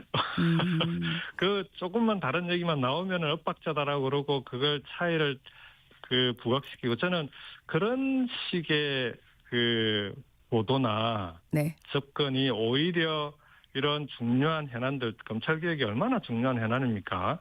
다양한 논의들을 가지고 토론하고 사회적인 공론을 통해서 결론을 하나씩 국민들과 함께 만들어 나가는 과정이 필요하다고 생각하고요. 지금은 그 과정에 있는 거죠. 근데 그걸 가지고 침소봉대하거나 또는 마치 이거 아니면 죽어도 안 돼. 이런 식의 태도는 아니어야 그 사회적인 협의나 토론 과정에 저는 뭐 좀 배제해야 될 그런 자세들 아닌가 그런 점에서 저는 사실 지금 그 검찰 개혁이라고 하는 과정이 워낙 중요하고 또 하나하나가 네. 어떤 제도를 택하느냐에 따라서 또 결과가 많이 달라지기 때문에 되게 민감하게 네. 토론을 해나가는 과정이다 이렇게 봐야 되지 않을까 싶습니다. 네. 위원장님께서는 그러면 이제 법사위 쪽 의원들이 이제 지적하고 있는 좀 수정이 더 필요하다라고 얘기하는 게 뭐 대표적으로 검찰총장의 명칭도 있고요. 또 뭐 일어나 부분은 좀 정리가 됐습니다마는 또 검찰청 현재 검찰청 소속의 검사들이 그대로 이제 또 공소청의 검사로 되는 부분 이런 부분에 대한 문제 제기도 있던데 거기에 대한 예. 견해는 어떠십니까? 제가 지금 국회의원 보궐선거를 나가는 게 아니니까요. 네. 저는 이제 경남도정과 그다음 경남 우리 지역 발전에 집중하고요. 네. 이 문제에 대해서는 법사위 의원들을 포함해서 국회에서 네. 국민들과 충분히 협의해 나가면 네. 저는 뭐 바람직한 결론을 낼 거라고 생각합니다. 예, 알겠습니다. 예. 국민의힘이 지금 이제 그 12.3 비상겸에 대해서 다시 한번 사과를 하면서 윤석열 전 예. 대통령 정치 복귀 거부 결의문을 채택을 했는데 현장에서 이 결의문에 대해서 경남 도민들이 어떻게 받아들이고 있다라고 보셨습니까? 저는 국민의힘과 같은 보수 정당이 네. 빨리 과거로부터 탈출하고 합리적인 그 중도 보수 정당으로 자리를 잡는 게 대단히 필요하다고 생각합니다. 그게 네. 국가적으로도 중요하고요. 정치가 제대로 된 정치 문화가 자리 잡는데 왜냐하면은 이게 새가 그 하나의 날개로만 날 수가 없잖아요. 좌우 날개로 날아야 되는데 네. 지금은 이게 너무 이 불균형이 심해요. 국민의힘이 계엄과 내란으로부터 탈출을 못하고 있는 상황, 이 상황으로는 정치가 제대로 갈 수가 없는 거 아니겠습니까? 네. 그런 점에서 지금도 늦었다. 늦었다고 생각할 때가 또 저는 또 제일 빠를 때일 수 있으니까 네네. 그런 점에서는 바람직하다고 보지만 근데 국민들의 눈높이로 보면 아직도 이게 이제 제대로 된 사과인지 첫 번째 그다음 그 이후에 이게 뭐 선언 한 번으로 끝날 문제가 아니잖아요. 그동안 쭉 보여준 모습이 있고 아직도 여전히 당내에서 여러 가지 이견들이 있는 상황인데 이런 걸 좀 잘 극복해내고 실제 지역에서도 네. 온전한 정치적 파트너가 필요해요. 그런 점에서 국민의힘이 빨리 좀 국민들의 눈높이에 맞는 그런 보수 정당으로 돌아와라. 그래야 이게 대한민국이 좀 빠르게 지금과 같이 세계적으로 급박하게 변화하는 시기에 함께 국정을 논의할 수 있는 그런 파트너가 될 수 있지 않을까 싶습니다. 네. 지금 그 또 하나의 현안 중에 하나가 지금 예. 개헌 관련한 논의인데 우원식 네. 국회의장이 어제 이제 국민투표법이 개정이 됐으니 빨리 지방선거와 함께 개헌 국민투표를 하자. 지금 이렇게 얘기를 하고 있습니다. 예, 국민의힘에서는 지금 개헌 논할 시기가 아니다라는 반대 입장인데 어떻게 생각하세요? 저는 대선 때 개헌 문제는 여야가 공이 함께 공약했던 그런 공통 공약이거든요. 네. 더군다나 사실은 그런 불법적인 계엄, 이미 1심 결과가 나왔으니까요. 불법적인 계엄이 국민들에게 얼마나 큰 충격을 줬는지 그 뭐 얘기 안 해도 뻔한 얘기인데 네네. 앞으로 다시는 이런 일이 생기지 않도록 하는 것만큼 중요한 일이 있겠습니까? 그걸 예를 들어 개헌을 통해서 풀어나가야 될 문제도 있고 네네. 그다음에 개인적으로는 지방시도위원장을 하면서 이게 실제 제대로 된 균형 발전, 제대로 된 지방 분권이 되려면 예. 개헌 없이는 불가능해요. 예. 뭐냐 그러면 그러니까 지구상에 지방 정부를 정부라고 부르지 않고 지방자치단체라고 부르는 그런 나라가 우리하고 일본밖에 없어요.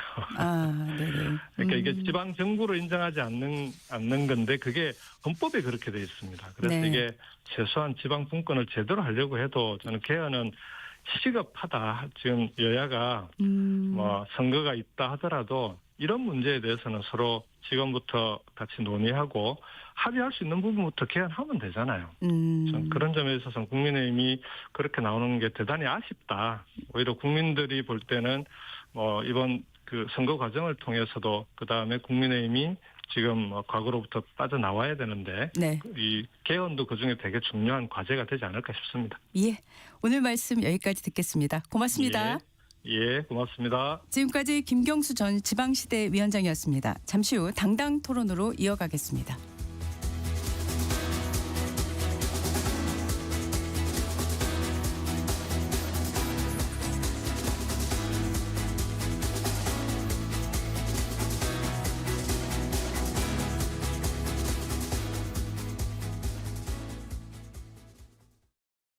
평생교육 이용권으로 요가를 시작하신 김할머니.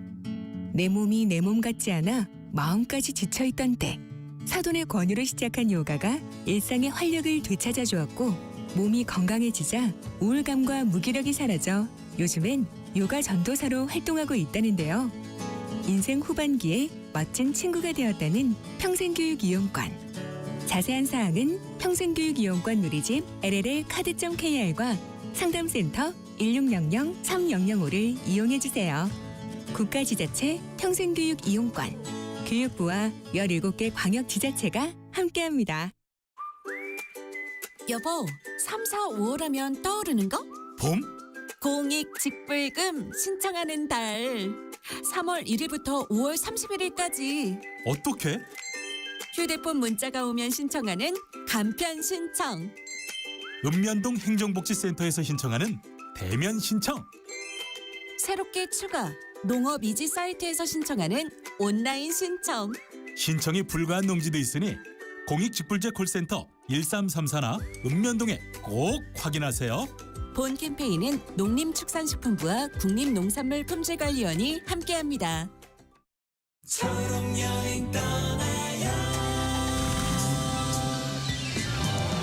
안녕하세요, 권진아입니다. 오늘 사연은 서현님이 보내주셨네요. 발달장애가 있는 아들 진우와 양평 두물머리에 다녀왔습니다. 이번에는 장애인 편의 차량 지원 사업 초록여행의 차량을 이용한 덕에 편하게 다녀올 수 있었습니다. 탁 트인 강에서 핫도그를 먹으며 아이의 눈을 지그시 바라보는 순간 해맑게 웃는 진우의 미소와 따뜻한 손의 온도에 우리의 봄소풍이 소중한 기억으로 남았습니다. 우리 함께 떠나봐요. 어디라도 좋아 좋아. 자 출발해요. KBS 연중 캠페인 초록여행 떠나요는 장애인의 자유로운 여행을 응원하는 기아와 그린라이트가 함께합니다. KBS 라디오를 스마트하게 즐길 수 있는 방법.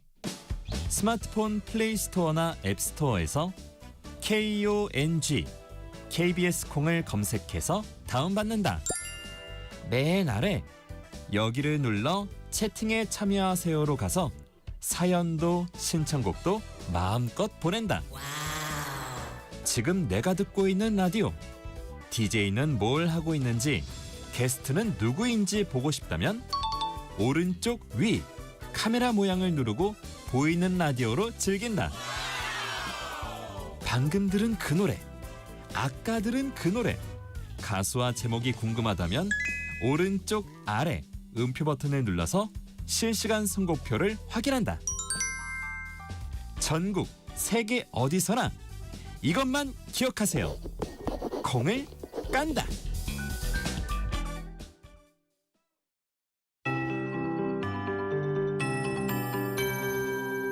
KBS 58분 날씨.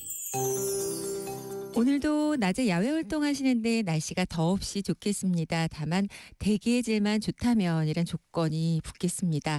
중서부와 영남 지역 지금 대기의 질이 나쁨 단계인데요. 대기 오늘 종일 혼탁하겠습니다. 일평균 농도 나쁨 단계를 유지하면서 일부 지역 오후에는 농도가 감소하는 곳도 있겠습니다. 어김없이 꽃샘추위가 찾아왔습니다. 아침에만 잠깐 찾아왔다가 물러나겠습니다. 큰 일교차에 옷차림 주의해 주시고요. 아침 기온이 0도 아래인 곳이 많은 가운데 기온이 아주 낮은 곳의 경우는 새벽에 서리가 내리는 곳도 있겠습니다. 오늘 전국에 가끔 높은 구름만 지나겠고요. 서해안 쪽에 빗방울이 떨어질 수 있겠습니다. 그리고 아침 내내 호남 내륙의 안개가 짙고 이 동풍의 영향을 받기 때문에 강원 산지의 안개는 가시거리 200m 미만으로 좁혀지는 곳이 많겠습니다. 운전하실 때 주의하셔야겠습니다. 낮 기온이 서울이 10도까지 오르겠고요. 광주 13도, 대구 14도로 예상됩니다. 내일은 서울이 13도, 전국적으로 8도에서 13도로 아침과 낮 기온 모두 오늘보다 높겠습니다.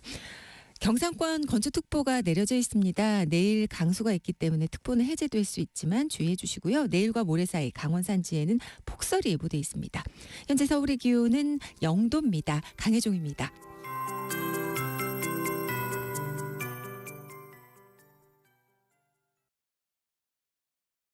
정성을 다하는 국민의 방송 KBS가 8시를 알려드립니다.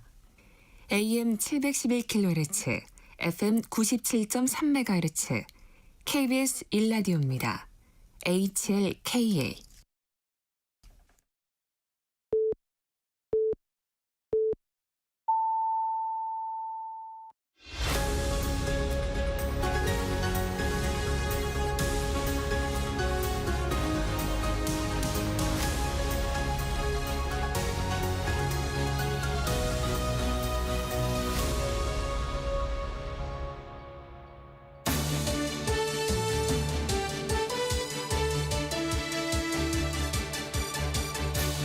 한 주의 한가운데서 여당, 야당 입장을 당당하게 토론하는 당당토론. 오늘도 더불어민주당 이용호 의원, 최수진 국민의힘 의원과 함께하겠습니다. 두 분 어서 오십시오. 안녕하세요. 안녕하세요. 네. 수요일 되면은 이제 한 주의 중반까지 왔기 때문에 많이들 이제 주말을 기대하면서 사실 일반인들은 그 수요일을 버티는데요. 두 분은 어떠신지 참 궁금합니다. 하루하루 버팁니다. 오늘 하루가 정확하네요. 또 지나갈까 네. 그러면서 네, 매일매일 정치 현안이 쏟아지니까요. 또 내일 또 국회 본회의가 있으니까 네. 또 두 분 또 본회의장을 또 가서 참석을 하셔야 되고. 네. 네. 자, 국민의힘이 이번 주에 가장 큰 뭐 뉴스는 역시 의원총회에서 채택된 결의문 아니겠습니까? 현장에서 한 3시간 좀 넘게 네, 한 걸로 네. 알고 있는데 쭉 그 총회에 참석하시면서 분위기 어땠는지 좀 궁금합니다, 의원님. 제일 저희가 이번에는 좀 달랐던 것 같아요. 예전에 의총하고 네. 예전에 의총은 이제 뭐랄까 서로의 상대를 약간 공격하는 내용이 좀 일어나면서 예. 그런 이슈들이 좀 많았는데 이번에는 오히려 중진 의원들이 좀 앞장서서 일을 했습니다. 아, 그러셨군요. 네, 그래서 예전에는 뭐 친한이라든가 뭐 좀 약간 이렇게 상반된 사람들끼리 나와서 얘기를 많이 했는데 예. 침묵했던 우리 중진 의원들이 쭉 회고를 하면서 우리 당이 현재의 문제점 그래서 앞으로 뭘 좀 했으면 좋겠어라는 제안까지 해서 네네. 오히려 중진들이 이끄는 회의가 되는 바람에 네네. 그 결의문 채택이 좀 다시 뜻이 한 곳으로 모아졌다고나 할까 네네. 이런 생각이 듭니다. 네네. 그 제가 결의문 전문을 읽었는데 그 3가지로 이제 정리가 네, 됐더라고요. 그런데 이제 지금 사실 그 결의문 첫 번째 뭐 12.3 비상계엄에 대한 사과 이거에 대해서는 별로 이론이 없지 않았을까 하는 생각이 들고요. 네, 네. 두 번째와 세 번째를 놓고는 지금 이제 결의문이 나온 이후에 의견이 네. 이제 엇갈리고 있습니다. 첫 번째는 뭐 저희가 어제 전격 인터뷰에서 한동훈 전 대표와 인터뷰를 했고 꼭 한동훈 전 대표뿐만 아니라 또 다른 분들이 이게 진짜 윤석열 전 대통령과의 절연을 얘기한 거냐라는 그런 지적을 하고 있거든요. 의원님은 어떻게 생각하십니까? 당연히 한 거죠. 내용 자체가 윤석열 전 대통령의 정치적 복귀를 요구하는 일체의 주장에 명확히 반대한다 그랬잖아요. 일체의 주장. 네. 결국은 윤석열 전 대통령에 대해서 옹호하는 세력과 절연하겠다. 이거는 너무 명백하고요.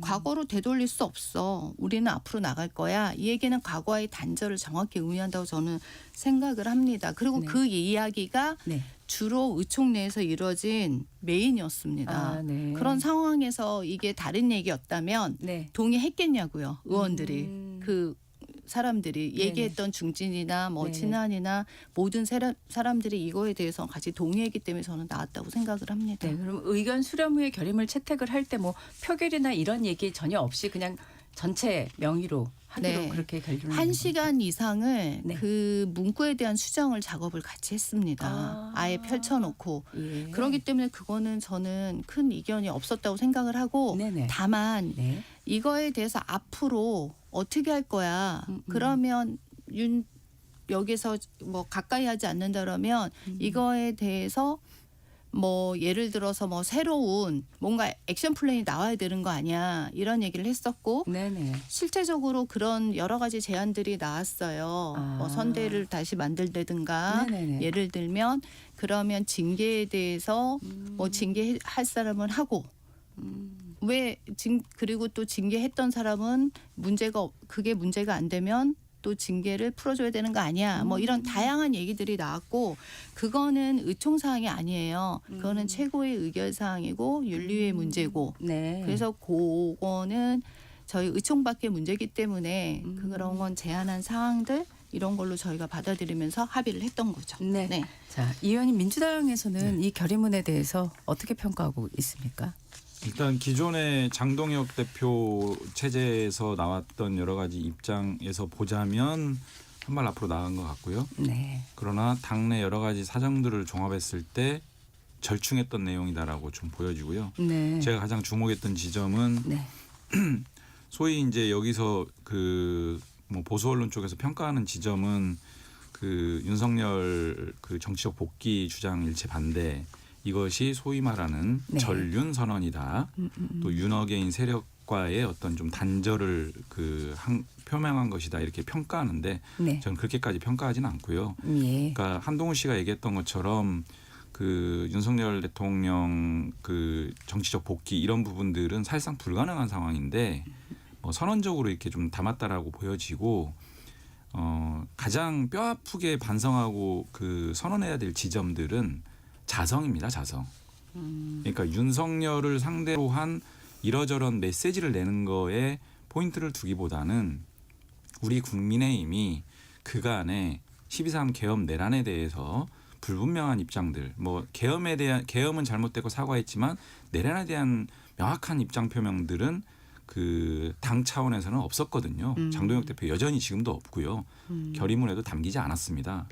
이 계엄은 내란이고 이런 내란은 두 번 다시 역사적으로 재발하면 안 된다. 이 부분에 대한 평가와 단죄는 분명하게 있어야 된다라고 하는 부분들을 담고 또 그렇게 그런 부분들을 명확하지 못했던 우리 당에 대해서는 분명한 자성의 메시지를 국민들한테 냈어야 된다라고 생각하는데 그런 부분들은 빠져 있다라는 부분이고요. 포인트를 둔 거는 오히려 그 정치적 복귀에 대한 일체의 주장 반대도 있지만 네. 세 번째 즉 이제 더 이상 과거 얘기하지 말고 그거는 이제 과거의 프레임에 옥매는 방식으로 이제 갈등하지 말고 네. 앞으로 나가자 이런 건데 더 이상 기존에 했던 여러 가지 얘기들 친한계 등등의 얘기들 하면 안 돼? 라고 하는 그 지점에 오히려 더 주안점을 두고 있는 거 아닌가 이런 생각도 좀 들었습니다. 네. 저는 이거는 좀 그렇게 생각을 안 하는 게 왜 예. 그랬냐면 이 세 번째 말이 그거잖아요. 당내 구성원 간의 갈등을 증폭시키는 모든 행동과 발언을 중단하고 대통합에 나선다. 근데 이거는 친한 세력에서 환영하는 문구였습니다. 왜냐하면 장동혁 대표가 그때 탄핵 2심 선고를 받고 이 얘기를 해요. 자신들의 이익을 위해 대통령 이름을 이용하는 세력이 돼서는 안 된다. 결국 이거는 친한 세력을 얘기한 것이 분명히 아니고요. 소위 우리가 말하는 너무 우쪽으로 기울어진 분들의 얘기였습니다. 그러니까 그쪽에 선을 긋겠다는 얘기고 또 그거에 대해서는 행동과 발언 조심해라. 이거를 양쪽을 다 저는 개인적으로 두 군데를 다 겨냥해서 한 말이 아니었을까 그런 생각이 듭니다. 네. 또 많이들 질문을 하는 이유가 이제 의원 전원 명의로 했습니다. 그런데 이제 장 대표가 총회에서 별다른 언급이 없었다라는 얘기가 나왔고요. 또 이후에 이제 뭐 한국노총 가는 자리에서도 이제 기자들이 따라붙어서 질문을 하는데 입장은 다 대변인 통해서 밝혔다라고 얘기를 하시는데 장 대표가 좀 굉장히 소극적으로 지금 행보를 보인 거 아니냐 이런 얘기를 하거든요. 어떻게 생각하세요? 그럴 수 있다고 생각합니다. 그건 충분히. 근데 네. 장 대표께서는 처음부터 끝까지 그 자리에 앉아서 듣고 계셨습니다. 분명한 건 그거를 이탈하거나 그러지 않으셨고 듣고 있었고 마지막에 끝났을 때 의원들의 총의를 존중한다 얘기를 분명히 했어요. 근데 그 전에 사전 작업이라는 게 있었습니다. 그래서 제가 그 전에 저희가 한 금요일쯤부터 모여가지고 이제 우리가 뭔가 총의를 모아야 될 때가 아니냐. 지방선거는 치러야 되는데 내부의 분란이 문제가 돼서는 안 된다. 이거를 저희가 거대 담론으로 담아서 모든 사람을 수용해야 한다. 그래서 그 작업을 이미 송원석 대표와 장동혁 대표 측에서 같이 시작을 했습니다. 아, 네. 그래서 이거는 합의된 결의문이었고 그리고 그 이후에 장동혁 대표도 뭔가 노력을 하기 위해서 어떤 행보를 했냐면 목금에는 시도당 위원장 1대1 릴레이 면담을 했습니다. 그래서 거기서 개인적으로 의견을 충분히 들었고 그다음에 토요일 날 안철수 의원하고 오세훈 시장을 만났습니다. 그러면 이 두 분이 하실 얘기들은 너무 당연하고 뻔한 얘기 아닙니까? 했고 그다음에 월요일 날 돼서 유정복 인천시장을 만나셨습니다. 네. 그리고 이제 화요일은 언론에 나왔는데 김태훈 충남지사 만나서 우리 같이 선거에 참여해주고 같이 지방선거를 승리로 이끌어보자. 이런 식으로 해서 저는 장동혁 대표의 이런 행보들이 뭔가 지방선거를 위해서 하고 이분들의 말씀에 대해서 특히 잘 들으면서 같이 손을 잡고 가자 이런 메시지로 저는 읽혔습니다. 네. 이제 그럼에도 불구하고 뭐 한 전 대표 같은 경우에는 계엄 옹호, 탄핵 반대, 부정선거 음모론에 대한 사과는 없었다라고 지금 지적을 하고 있는데 어떻게 생각하십니까?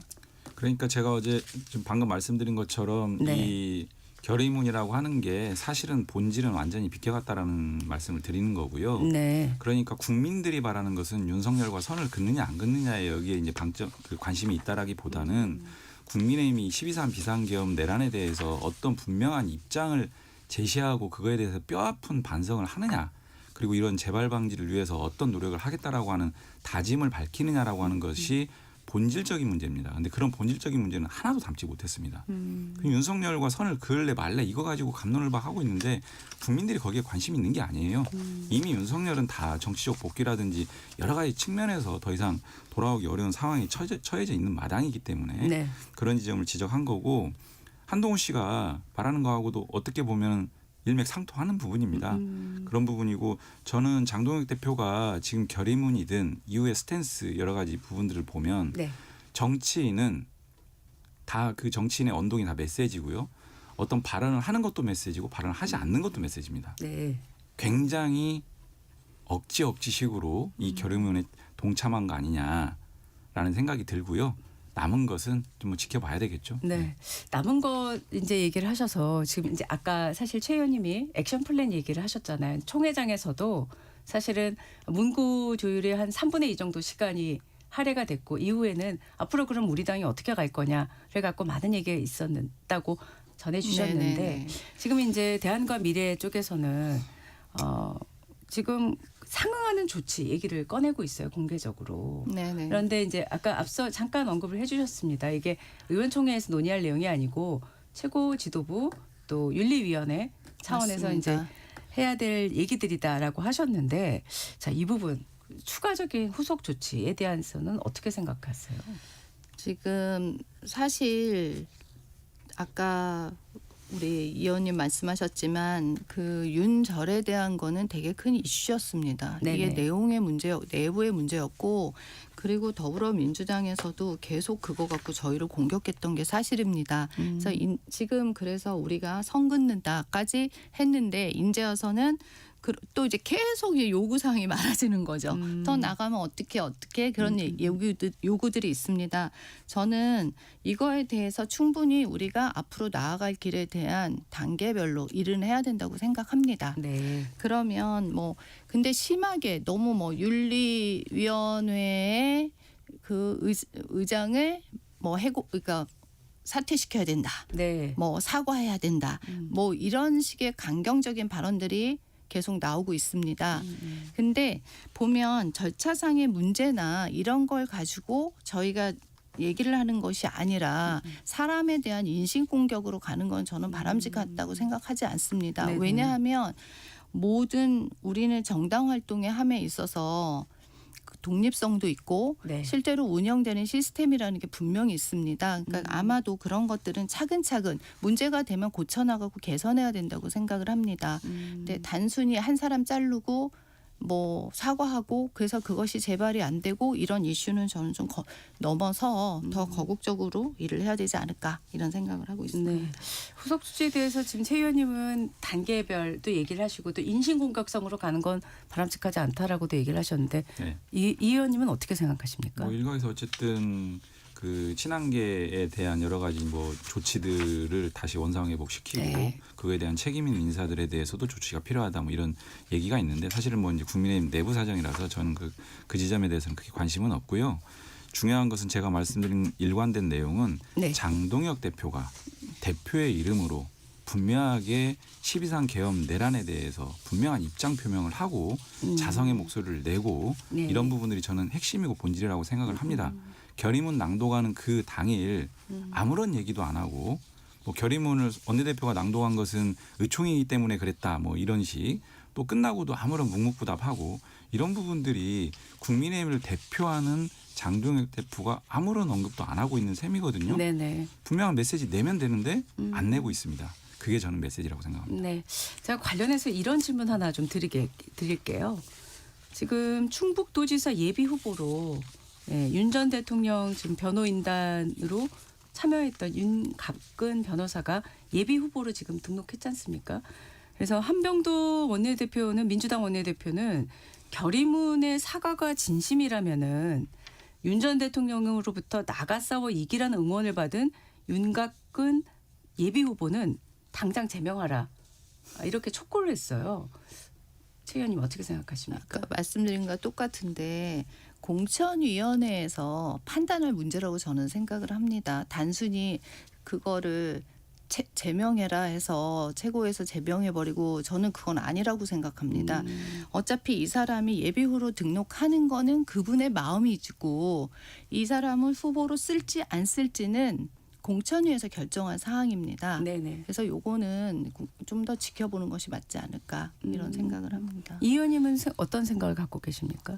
제가 그래서 이번 결의문을 둘러싼 또는 지금의 어떤 국민의힘 상황들을 보면서 계속 말씀드리는 것은 내부의 어떤 그 계파 싸움에 대해서는 전혀 관심 없고요. 네네. 중요한 것은 계엄 내란에 대한 입장. 그래서 예를 들면 그 부분에 대해서 굉장히 반동적인 입장을 언동을 반복적으로 피력했던 인사들에 대한 네. 예를 들면 공천 기준에서 이런 부분들을 어떻게 적용해 들어갈지라든지 이런 부분들에 대한 책임을 어떻게 물을지에 대한 이런 부분에 오히려 저는 포커싱을 맞추고 국민의힘이 조치들을 하는 것들이 오히려 국민의힘의 어떤 입장, 국민들을 바라보는 어떤 관점에 있어서 본질을 좀 확인할 수 있는 지점이다 이렇게 보는데요. 네, 네 맞습니다. 공천 기준이나 그래서 심사를 하는 겁니다. 네. 이거는 공관위의 몫이라고 저는 생각을 하고요. 네. 당의 기조와 함께 가는 게 맞다고 생각합니다. 네. 그 지점에서 한 가지만 말씀드리면요. 오세훈 시장 얘기인데 예. 오세훈 시장이 헌재에서 그 윤석열 탄핵 결정하기 전에 뭐라고 얘기했냐면요. 헌재 어떤 결정에도 윤과 함께 가야 된다. 출당 도의 아니다. 이거에 대해서 책임 물어야 되는 거 아닙니까? 마치 지금은 자기는 그런 발언들을 그렇게 했으면서도 지금은 아무것도 없이 오히려 제3자적 관점에서 네. 좀 전륜선언 좀 하고 뭐 좀 해라라고 이렇게 훈수두듯이 얘기하는 게 국민들이 어떻게 바라볼까요? 이런 부분들에 대해서 과연 국민의힘이 일정한 지적과 공천 기준에서 반영을 할 수 있을까요? 기한 연장까지 해가면서 이제 공천 받을 것 같긴 한데 네네. 그런 지점을 저는 지적하는 겁니다. 본질이 거기에 있다고 봅니다. 알겠습니다. 저희가 지금 오세훈 서울시장과 인터뷰를 하기 위해서 계속 추진 중인데 성사가 되면 꼭 이 질문 드려보도록 하겠습니다. 지금 일반 서민들 뭐 저희도 다 마찬가지지만 하루가 다르게 유가가 올라와가지고 요새 주유소 가기가 시간이 일단 오래 걸리더라고요. 값싼 데는 줄 서 있어서요. 근데 지금 정부에서 30년 만이라고 하시더라고요. 동자부 시절에 썼던 그 정책이다. 석유 최고 가격제 시행. 자, 지금 야당에서는 비판을 일단 하고 있습니다. 최 의원님 어떤 점이 문제라고 생각하십니까? 아니 석유 최고 가격제를 이렇게 가격을 매기는 이렇게 상한선을 두는 거잖아요. 네네. 근데 이게 30년 만에 지금 처음 있는 일이에요. 물론 지금 계속 휘발유 값이 오르고 뭐 주유비가 계속 올라도 그거에 대한 첫 번째 조치는 그게 아니다. 처음에 이게 오르자마자 대통령이 무슨 말씀 하십니까? 담합했다. 담합 조사하겠다. 저희 깜짝 놀랐습니다. 어떻게 국제적인 대응을 이거를 또 담합이라는 그런 카르텔로 몰고 가냐. 발상이 놀랍다 했는데 이번에는 두 번째로는 그 상한선을 정하겠다. 그래서 더 깜짝 놀랐습니다. 보통 이렇게 주유가 이번에 처음 이렇게 오른 건 아니고 2022년 때 우크라이나 사태 때 2144원까지 오른 걸로 저희가 봅니다. 네. 그러면 주류비에 대한 세금 조절을 하는 게 통상적인 관례고 또 그게 가장 빠르고 국가가 그 손실을 갖고 가야 된다고 저는 생각합니다. 근데 왜 뭐가 문제냐면 이 최고 가격제는 결국은 그 손실이 일었을 때 그거를 다시 국가 재정이 해줘야 됩니다. 보완을. 그러면 결국 국민의 세금이 나갑니다. 그러면 기름을 쓸 사람과 안 쓸 사람, 많이 쓴 사람, 적게 산 사람들을 국민의 몫으로 결국은 넘기게 되는 그런 악순환의 반복입니다. 네. 그래서 저는 이 조치에 대해서는 네네. 좀 선제적으로 그 방법을 쓰는 거는 잘못됐다. 저희 당은 그렇게 생각하고 네, 있습니다. 이 의원님 어떻게 생각하실까요? 일단 담합 부분에 대한 그 어나운스는요. 네. 그 우리나라 이제 석유 같은 경우는 비축분이 220일 이상을 비축하고 있고 예, 예. 호르무즈 해협이 봉쇄됨으로 인해서 이제 이 호르무즈 해협으로부터 이제 우리나라까지 도달하는 한 1개월 정도 네. 이제 소요될 수 있고 그러다 보면 가격 영향이라고 하는 게 즉각적으로 나타나지 않을 수 있는 상황이 있습니다. 네. 그런 부분들을 분명하게 잡겠다라고 하는 부분들인데 예, 예. 너무 갑작스럽게 그런 인상 그 상황들이 발생을 했기 때문에 네네. 이런 부분들에 대해서는 분명한 대통령의 어떤 의지 표명이 그 가격 안정화에 일정한 부분들을 기할 수 있겠다는 판단이었던 거고요. 네네. 이제 실질적인 조치와 관련해서는 국민의힘은 유류세 인하를 얘기하는 부분이고 네. 이제 우린 최고 가격제라고 하는 부분들 상한선을 이제 두는 거죠. 예, 그러니까 예. 상한선을 두고 가격 인상 그 요인을 갖다가 억제하면서 만약에 정유사라든지 석유사에서 일정 부분 손실이 발생한다고 하면 예. 정부가 일부 보전하는 방식인데 사실 유류세 인하라고 하는 것들은 지속적으로 지금 하고 있는 부분들이 있습니다. 꾸준히 하고 있는 부분들이 있어서 이게 가지는 난점이 뭐냐면은 재정 부담에 직접적인 영향을 줍니다. 굉장히 큰 재정 부담. 그러니까 실제 석유 가격의 한 30-40% 정도가 이제 유류세로 네. 이제 그 구성되어 있는데 네네네. 직접적인 재정 부담에 수조 원대까지도 이제 추산되는 경우들이 있고요. 예. 그렇다 보면 그렇지 않아도 어려운 상황에서 그리고 또 어떤 문제 있냐면 유류세 인하를 한번 하면 정책 복원하기가 또 저항이 있을 수 있습니다. 네. 그렇지 않습니까? 그래서 그리고 정책 효과가 지금의 어떤 그 유류세 부분은 국제의 어떤 전체적인 상황 때문에 이제 이 압박을 받고 있는 부분인데 네. 이것을 단기적인 유류세 인하로 해결할 수 있는 거냐 아. 과연 이런 어떤 정책 효과라든지 정책 복원력이라든지 재정 부담이라든지 이런 제반 사정을 좀 종합했을 때는 유류세 인하라고 하는 것보다는 저희가 얘기했던 그런 정책 그 수단을 구사하는 게 적절하겠다. 이렇게 판단을 한 겁니다. 네. 네. 근데 우선순위의 문제인 것 같은데요. 네. 경제학자들은 시장을 왜곡할 수 있다고 생각합니다. 가격 상한제를 매기면. 네. 그리고 지금 우크라이나 전쟁이 얼마나 갈지는 모르겠지만 이란 전쟁 말씀하시는 거죠? 참 이란 네, 전쟁이. 근데 1차적으로는 지금 저희 유류세가 한 30% 네. 지금 현재 한 763원 정도 되더라고요. 네. 그거를 한 번에 깎자는 것도 아니고 네. 실제적으로 유류세를 먼저 손대는 게 기본적으로 시장 친화적인 정책이다. 이거는 공공정책에서 먼저 써야 될 기본, 진짜 교과서 같은 얘기입니다. 그리고 그다음에 안 됐을 경우에 순차적으로 가는 거지. 네. 처음부터 시장을 왜곡시키고 네. 다양한 공급 감소나 이런 문제로 나가면 안 된다. 근데 참 이번에 이재명 정권에서는 너무나 왜곡된 형태의 시장 경제를 그러니까 정부가 시장을 지배하려는 네. 그런 정책들을 많이 쓰는 거는 저는 바람직하지 않다고 생각합니다. 네네. 한 가지 더 말씀드리면 네. 600만 배럴 UAE에서 온다 이제 들어온다 네. 그게 나왔는데 예, 예. 실제로 이건 좀 제가 정정을 한번 해야 되는 게 2023년 1월 5일에 한국하고 UAE가 그때 국제 공동 기축 사업의 계약서를 갖고 있습니다. 예. 그래서 네네. 이렇게 위급 상황에서는 우선 구매권을 준다. 아. 그 계약에 의해서 이번에 600만 배럴이 나오게 되는 것입니다. 네, 알겠습니다. 지금 사실 뭐 이번 전쟁이 언제까지 갈지 지금 지극히 알 수 없는 네. 그런 시점이라. 근데 지금 우려가 되고 있는 게 이제 스태그플레이션. 네, 경기 침체 속에 물가만 올라가는 상황이 도래하지 않겠냐는 그런 우려도 사실은 계속 제기가 되고 있어서 이게 좀 구조적이고 중장기적인 그런 전략이 필요한 거 아니냐. 그러면서 사실 이제 대미투자특별법이 여야 합의로 지금 특위를 통과를 해서 이제 본회의 통과만 남아 있는 상황인데 이것처럼 정치권에서 좀 공조 전략, 공동 대응이 필요하다 이런 얘기들 나오고 있거든요. 어떻게 생각하세요, 의원님? 일단 가장 중요한 게 지금 우리가 그 석유 가격 문제가 이제 전체적인 원자재라든지 예. 전체적인 어떤 그 산업 전반에 미치는 영향들이 굉장히 그 크기 때문에 네. 이런 부분들이 실제로는 물가 인상 압박 요인으로도 작용될 수 있고 또 에너지라고 하는 부분들에 있어서 이제 공급망이 좀 다변화되지 않는 측면들도 있습니다. 그런 네. 부분들이 지금의 어떤 문제를 야기하는 측면도 있고요. 그래서 이런 부분들에 대한 손봐야 될 지점들도 있고 저는 추경에 대한 필요성을 이제 얘기하고 있는 부분들도 네. 있지 않습니까? 예. 이런 부분들에 있어서는 여야가 조금 대책 마련의 어떤 하나의 방편으로 적극적으로 좀 같이 논의를 해볼 수 있다라는 생각이 들고요. 네네. 지금 석유 가격 안정화 정책에 대해서 국민의힘이 이제 유류세 인하도 얘기하고 우리는 이제 가격 상한제 얘기하고 있는데 예.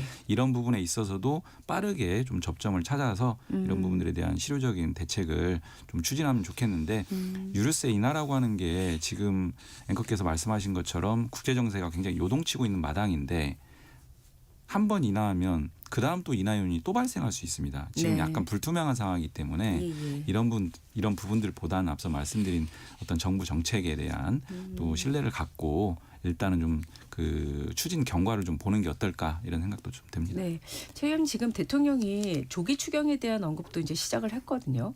어떻게 생각하고 계세요? 그거 나올 줄 알았습니다. 네. 선거가 다가오고 있습니다. 그래서 네. 또 시작이구나 이런 생각을 개인적으로 좀 하게 됐고요. 네. 지금 아까 말씀하신 유류세 할인도 솔직히 그거는 단기적인 방편입니다. 우리가 뭐 그걸 갖고 우리 계속해야 된다고 생각을 안 해요. 그 단기적인 충격 완화에 쓸 수 있는 가장 적절한 방법이다 이 얘기를 하지만 결국은 장기적으로 이 이란 사태가 아니어도 물가는 계속 올라가고 우리의 경제는 그러니까 민심 경제는 훨씬 안 좋아지고 있는 게 사실입니다. 네. 그러면 물가 잡기 위해서 긴축하면 뭐 경기 더 위축되고 경기 살리기 위해서 확장 정책 또 쓰면 물가 상승 압력이 가고 네. 이 밸런스를 맞추는 건 되게 중요합니다. 그러면 지금 우리가 에너지 수급을 이제 앞으로도 뭐 이런 일이 이번이 아니라 앞으로도 계속 일어날 것 같아요. 지금 정세가 불안하니 네네. 그러면 이제 그런 물류비의 부담, 그 물류비도 같이 올라가니까 네네. 전체 경제가 올라갈 수밖에 없고 네. 제일 중요한 건 외환 시장의 변동성이 엄청 커질 겁니다. 특히 환율에 대한 문제들. 저는 이거를 그냥 포퓰리즘식의 돈을 뿌려서 단지 입막음하는 거 안 된다고 생각합니다. 중장기적인 전략이 필요하고 이거는 여야를 막론하고 네네. 같이 힘을 합쳐서 네. 저는 이런 정부의 플랜을 세워가야 되지 않나 이런 얘기를 합니다. 네. 선거용이라고 얘기하시니까 한 말씀 좀 드려야 될 것 같아요. 말씀하시죠. 유류세 인하 만약에 선거를 염두에 뒀다면 유류세 인하 뭐 할 수도 있죠. 근데 이제 정책 수단에 있어서 선택의 문제고 네. 그다음에 이제 추경 문제도 이렇게 선거로 말씀하시는데 그러면 추경을 하지 말자는 게 국민의힘의 기본적인 입장인지 또는 이런 급박한 상황에서 추경의 필요성은 정말 없는 것인지 네. 이런 부분들에 대한 의견도 같이 좀 얘기해야 될 거라고 생각합니다. 저는 장기 플랜 같이 세우면서 네. 요때 요걸 할 거고 고르기 위해서는 어느 정도의 돈이 필요하고 이런 계획을 가지고 해야지 다짜고짜 아침에 오늘 또 추경해야 된다. 그게 먼저 나왔어요. 국무회의에서. 제가 대통령이라면 이 장기 플랜에 대한 거를 빨리 마련해라. 그리고 그 문제점 아까 말씀드린 뭐 물류비 상승, 에너지 어떻게 할 거냐, 환율 어떻게 할 거냐 그거에 대해서 정책 발표 한 번도 나온 적이 없습니다. 네. 지금까지. 알겠습니다. 네. 당당 토론 1부 여기서 마무리하고요. 잠시 후 2부로 돌아오겠습니다.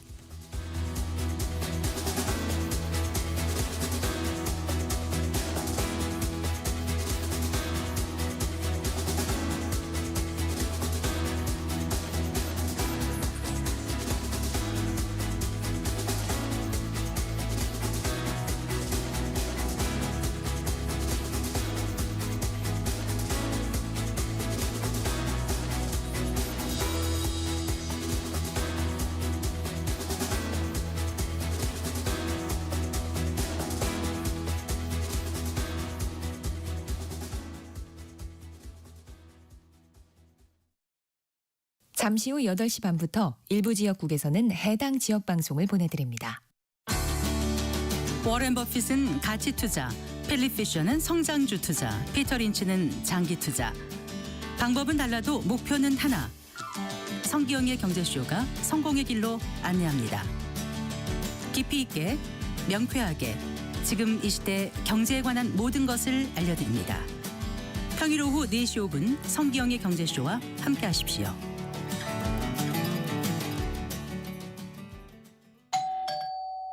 편지 왔습니다. 퇴근길 지친 당신에게 힘이 되는 뉴스를 전해드립니다. 매일 저녁 5시 5분 당신과 함께 읽는 세상 이야기 KBS 1라디오 뉴스레터 K. 지금 시각은 8시 30분입니다. KBS.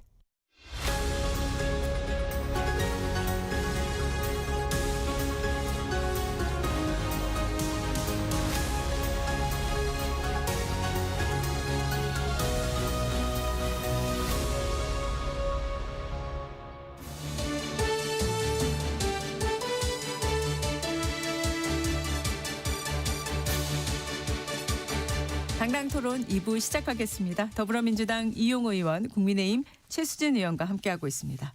자, 우원식 국회의장이 6.3 지방선거일에 개헌 국민투표 동시에 시행하자고 얘기를 하면서 다음 달 7일까지 개헌안이 발의되니까 17일까지 국회에 개헌 특위를 구성해달라 이렇게 요청을 했습니다. 먼저 그 여당 입장부터 좀 듣고 시작할까요?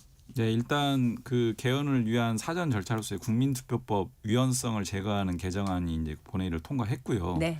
이제 그 국민투표법이 개정이 안 되면 사실 개헌 절차 진행하기가 불가능하거든요. 그렇죠. 그런 부분들 때문에 저희가 이제 저희 당 중심으로 이제 추진을 해서 통과시켰고, 그럼 이제 개헌 절차를 할 수 있는 여건은 마련이 됐는데 네. 아시는 것처럼 개헌이라고 하는 게 간단한 문제가 아닙니다. 절차적으로 물리적인 시간이 굉장히 좀 필요한 부분이 있어서 의장께서 그 물리적인 시간을 위해서라도 지금 일정표를 이제 나름대로 제시를 한 거고요. 그다음 더 중요한 것은 내용적으로 개헌과 관련해서는 상당한 국민적 합의, 공감대가 있어야 되지 않습니까? 네네. 그렇기 때문에 예를 들면 뭐 기본권이라든지 통치 구조라든지 여러 권력 그 구조라든지 이런 부분들까지를 포함한 종합적인 개헌은 사실상 불가능합니다. 현 시기에서는. 그래서 의장께서 얘기하는 것은 소위 말하는 어떻게 보면 뭐 원포인트 지금 말씀하신 내용을 보면 한 2포인트, 3포인트 정도 되는 것 같은데 네네. 그런 한정적인 내용으로 개헌을 좀 해보자라는 취지고요. 저는 필요하다. 그리고 가능할 수 있다면 하는 것도 좋겠다. 이런 생각입니다. 그래서 전문에 네. 역사 정신을 좀 분명하게 할 수 있는 내용들을 담자라거나 예를 들면 5.18 정신을 수로 담자라거나 또는 몇 가지 어떤 기본적인 여야가 합의할 수 있는 그런 지점들 계엄에 대한 분명한 장치들이라든지 또는 지방 균형 발전이라고 하는 정신을 좀 녹여낸다든지 네네. 이런 정도는 이견이 있기 어려운 지점이니 네네. 이런 부분이라도 핵심적으로 좀 담고 가는 게 어떻겠냐라고 하는 측면. 그래서 내용과 절차에 있어서 좀 제시를 한 것 같고요. 네네. 이런 부분들이 여야 간에 큰 이견이 없다면 네. 지방선거와 함께 추진하는 것도 필요할 수 있겠다 이런 생각입니다. 네, 국민의 입장은 어떻습니까? 지금 우원식 국회의장께서 일방적으로 통보하시고 저희와 합의되지 않은 상황에서 얘기를 하십니다. 네. 그러니까 저는 개헌 좋습니다. 그리고 뭐 개헌이라는 게 범위가 작은 것부터 뭐 대통령 임기까지 큰 것까지 아주 많습니다. 네. 그러면 지금 어쨌든 작은 거부터 하자 이런 제안을 분명히 하셨습니다. 그러면 이런 제안을 할 때 제가 좀 부탁드리고 싶은 거는 저는 협의와 합치가 제일 중요하다고 생각합니다. 특히 헌법 개헌에 대해서는 그래서 일방적으로 통보하고 일방적으로 알리고 이러지 않았으면 좋겠습니다. 그래서 특히 이 헌법 개정안이라는 거는 어느 당 하나가 주도적으로 가서는 절대 안 된다고 생각합니다. 네네. 이 한 번씩 개헌하려면 이게 정말 수십 년씩 걸리는 일들입니다. 그래서 부탁드리고 싶은 거는 함께 합치하고 사전 조율이 모두 필요했으면 좋겠다 이런 말씀을 드립니다. 네, 개헌 특위를 17일까지 만들어 달라는 이 요구는 현실적으로 가능한 건가요? 어떻습니까? 가능하지 않다고 생각합니다. 네, 이 의원님 그 지금 이번에 그 개헌을 하려고 그러면 사실은 이게 요건이 굉장히 까다롭지 않습니까? 네. 재적 의원 3분의 2 이상의 동의가 필요한 건데요. 네. 의장이 지금 국민투표법은 이제 통과가 됐으니까 뭐 네. 일단 기본 조건은 이제 만들어졌다는 그 전제는 알겠습니다만은 지금 최 의원님의 말씀을 빌어서 생각해 볼 때 국민의힘에서는 이 개헌특위 구성 자체에 응할 가능성이 높아 보이지는 않은데 어떻게 생각하세요? 그 말씀하신 것처럼 개헌이라고 하는 것은 이제 국회에서의 가중 요건을 충족함과 동시에 이제 국민투표까지 가야 되는 부분이고 국민투표는 지방선거와 동시에 좀 진행하면 할 수도 있지 않겠냐라는 의장의 이제 판단인 것 같고요. 네, 다만 이제 국회 절차에서 국민의힘의 동의가 없이는 개헌 절차를 진행하는 것은 사실상 어렵습니다. 우리 최 의원님 말씀 주신 것처럼 여야 간에 이 개헌이라고 하는 굉장히 중대한 문제이기 때문에 네네. 국회 총의를 좀 모아나가는 과정은 당연히 필요할 것 같고요. 네. 그러기 위해서라도 만약에 의장이 이제 이렇게 어나운스 한 번으로 끝날 게 아니라면 예. 지금이라도 굉장히 빠른 시일 내에 네. 여야 간의 총의를 모은 과정들을 긴밀하게 좀 빠르게 가져가고 그런 속에서 과연 제시했던 일정표대로 17일까지 개헌 특위가 구성될 수 있을지도 좀 타진을 해봐야 될 것 같습니다. 네. 아마 좀 여야 간의 어떤 협의가 필요한 상황인 걸로 현 시점에선 그렇게 보여지고요. 그다음에 지금 3월 안에 사실 그 공소청 중수청 법안을 다 마무리 짓겠다는 게 네. 지금 여당의 계획이지 않습니까? 그런데 지금 여당 법사위 안에서 일부 또 수정이 필요하다 의견이 계속 나오고 있는데 지금 현 상황은 앞으로 그럼 어떻게 전개가 되는 건가요, 이 의원님? 일단 내일 본회가 잡혀 있고 19일 날도 본회의를 하지 않을까 이렇게 예상을 하고 있고요. 3월 본회의가 이제 두 차례 또는 필요하면 아마 3월 말에도 한 번 더 할 수도 있고 뭐 이런 상황인데 사실 공소청법, 중수청법 관련해서는 일단 빨리 이걸 매듭을 지어야 됩니다. 왜? 10월 2일 날 이미 폐지된 검찰청 대신 공소청이 출범하게 돼 있고요. 마찬가지로 중수청도 10월 2일이면 출범을 해야 됩니다. 그런데 이 공소청, 중수청이 출범하기 위해서는 법안만 있어서는 안 되고요. 굉장히 많은 실물적인 조치들이 필요합니다. 하다못해 청사라든지 인적, 물적 자원이라든지 이런 부분들, 예산이라든지 여러 가지 실무적으로 준비해야 될 것들이 굉장히 많습니다. 그러기 위해서는 상당한 시간이 필요하거든요. 그러면 법이 빨리 정리가 안 되면 이 출발들을 제대로 하기 어려운 부분이어서 이런 것들은 어떻게 보면은 바로 국민적 피해로 이제 귀결될 수 있는 부분이어서 저희 당 입장에서도 3월을 넘겨서는 안 된다라고 하는 분명한 입장이 있고요.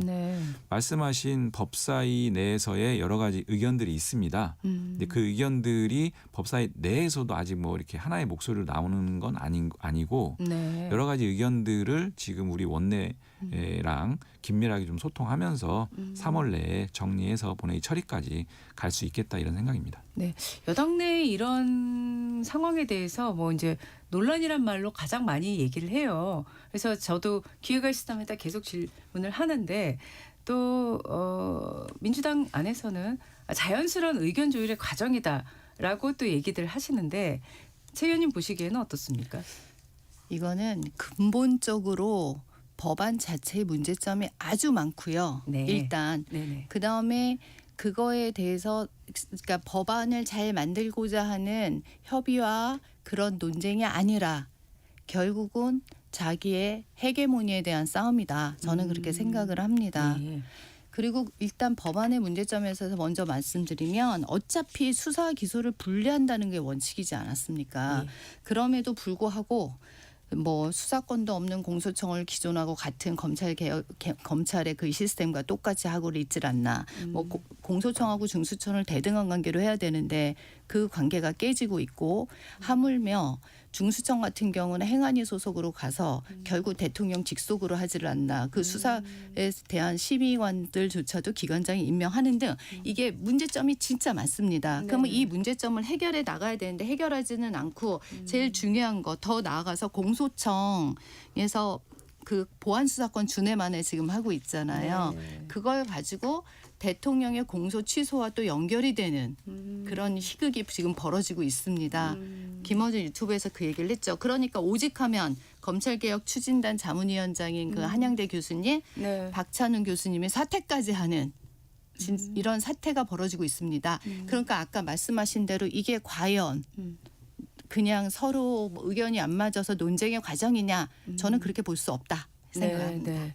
공청회가 예정이 돼 있어서 또 그때도 한번 의견을 수렴을 하고 네. 있겠지만은 지금 말씀하신 최 의원님 말씀하신 것처럼 사실 추진위원회 위원장이 또 공개적으로 본인의 입장을 또 표명을 하면서 사퇴하는 일까지 벌어져서 10월이라는 또 시한은 이미 정해져 있는 상황에서 상당히 조금 곤혹스럽지 않겠냐 이런 생각도 들어요. 어떻습니까?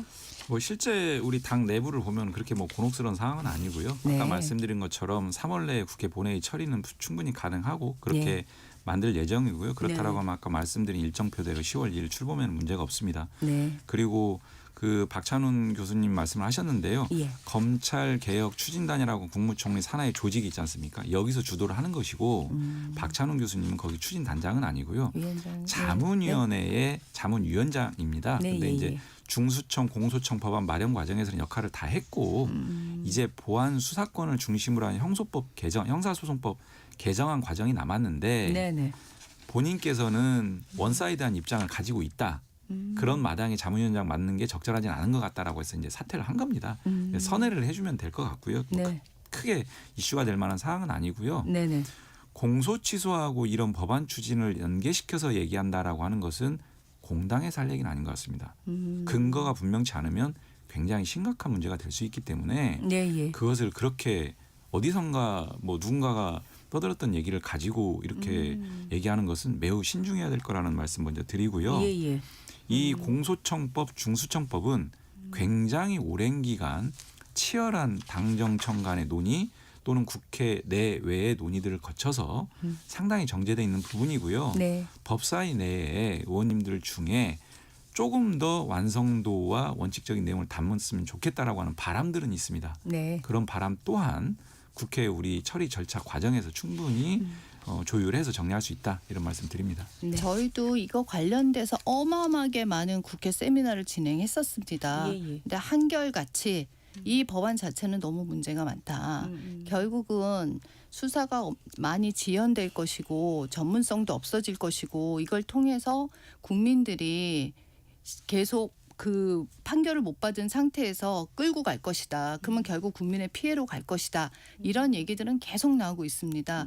그러니까 처음부터 정교하지 않은 법안이었고 이거를 어느 시한에 데드라인 맞춰서 통과시킨다. 이러면서 저는 생길 부작용이 앞으로도 엄청 많을 거라고 생각을 합니다. 예. 그리고 사건은 서로 핑퐁하고 주인 없는 그런 결론 나지 않은 사건들이 엄청 난무할 거라고 생각합니다.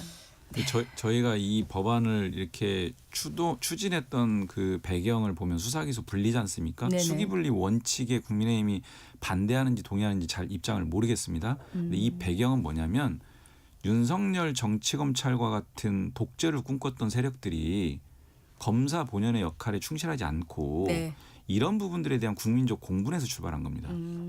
이런 부분들에 대해서 반성은커녕 자꾸 제도 개선을 하는 거에 대해서 딴지를 거는 게 과연 국민의힘에서 할 수 있는 얘기인지 만약 필요하다면 네. 그런 내용적인 부분들을 법사위에서 치열하게 의견 개진하고 거기서 교통정리하는 게 맞다라는 그런 지점은 있을 수 있지만 윤석열 정치검찰이 했던 행태들을 부정하는 것인지 묻고 싶습니다. 저는. 이 자체가 네. 국민의 불안과 불신을 지금 자초하고 있는 건 현실입니다. 이거 처음부터 네. 같이 이거를 바닥부터 놓고 정교하게 했어야 되는데 예. 지금 솔직히 일방적으로 더불어민주당이 몰아치고 있는 건 사실입니다. 저희가 얘기를 해봤자 그것들이 담지 않고 있습니다. 그러니까 내부에서조차도 자기들끼리도 의견이 안 맞는데 그래서 이거는 과정상의 문제가 충분히 있다라고 말씀을 네. 드립니다. 제가 알겠습니다. 이 지점에서 하나 말씀드리면 항상 제가 말씀드리는 건데 네. 국민의힘이 대안을 냈으면 좋겠어요. 중수청법은 이렇게 가야 된다. 공소청법은 이러이런 내용으로 설계돼야 된다. 네. 대안을 내면 그 다음부터 이제 협의 조정이 되는데 네. 대안은 안 내고 검찰청 폐지 안 된다. 중수청법, 공수청법 문제가 많다. 그럼 대안이 뭡니까?라고 하면 대안은 없어요. 그럼 어떻게 협의합니까 이거를? 항상 모든 논의가 이렇게 흘러가서 너무 저희가 대안 다 냈어요. 이 지점이 안타까워요. 충분히 냈어요. 이거는. 그럼 법사위에서 대안을 가지고 논의할 수 있겠다라고. 냈는데도 거의 거의 무시하면서 진행을 하는 거죠. 대안 없이 어떻게 이런 얘기를 합니까? 저희 판검사가 얼마나 많은데 저희 당도. 네, 알겠습니다. 당당 토론 말미에 좀 뜨거워지려고 하는데 시간상 오늘 여기서 마무리하겠습니다. 더불어민주당 이용우 의원, 국민의힘 최수진 의원과 함께했습니다. 두 분 감사합니다. 고맙습니다. 날씨 정보 듣고 돌아오겠습니다. 날씨 정보입니다. 예년 이맘때의 3월 초봄 날씨 그대로 펼쳐져 있습니다. 오늘 대체로 맑은 가운데 가끔 구름이 많이 끼겠습니다. 날씨 기온 모두 무난한 봄 날씨의 형태이지만 미세먼지가 연일 말썽입니다. 오늘 대부분 지역 그 가운데 중서부와 영남 지역에 대기가 혼탁하겠습니다. 일평균 농도 나쁨 단계니까 마스크 착용 오늘도 하시는 게 좋겠습니다. 오늘 아침에도 꽃샘추위가 약하게 찾아왔습니다. 그래도 서울 0.5도로 출발했는데요. 내일도 서울 1도 등으로 아침에는 다소 쌀쌀하지만 낮 기온은 내일도 2, 3도 정도 더 오르면서 낮에는 계속해서 포근하겠습니다. 큰 일교차를 주의하셔야겠습니다. 오늘 낮 기온 서울 10도, 대전 12도, 대구 14도 등 8도에서 14도 사이가 되겠습니다. 내일과 모레 사이에는 강원 산지에 최대 15cm, 또 경북 산지에는 최대 8cm의 폭설이 예보돼 있어서 주의하셔야겠습니다. 지금 서울의 기온은 2.7도입니다. 날씨 정보의 강혜종이었습니다. 대한민국 중심 채널 KBS 1라디오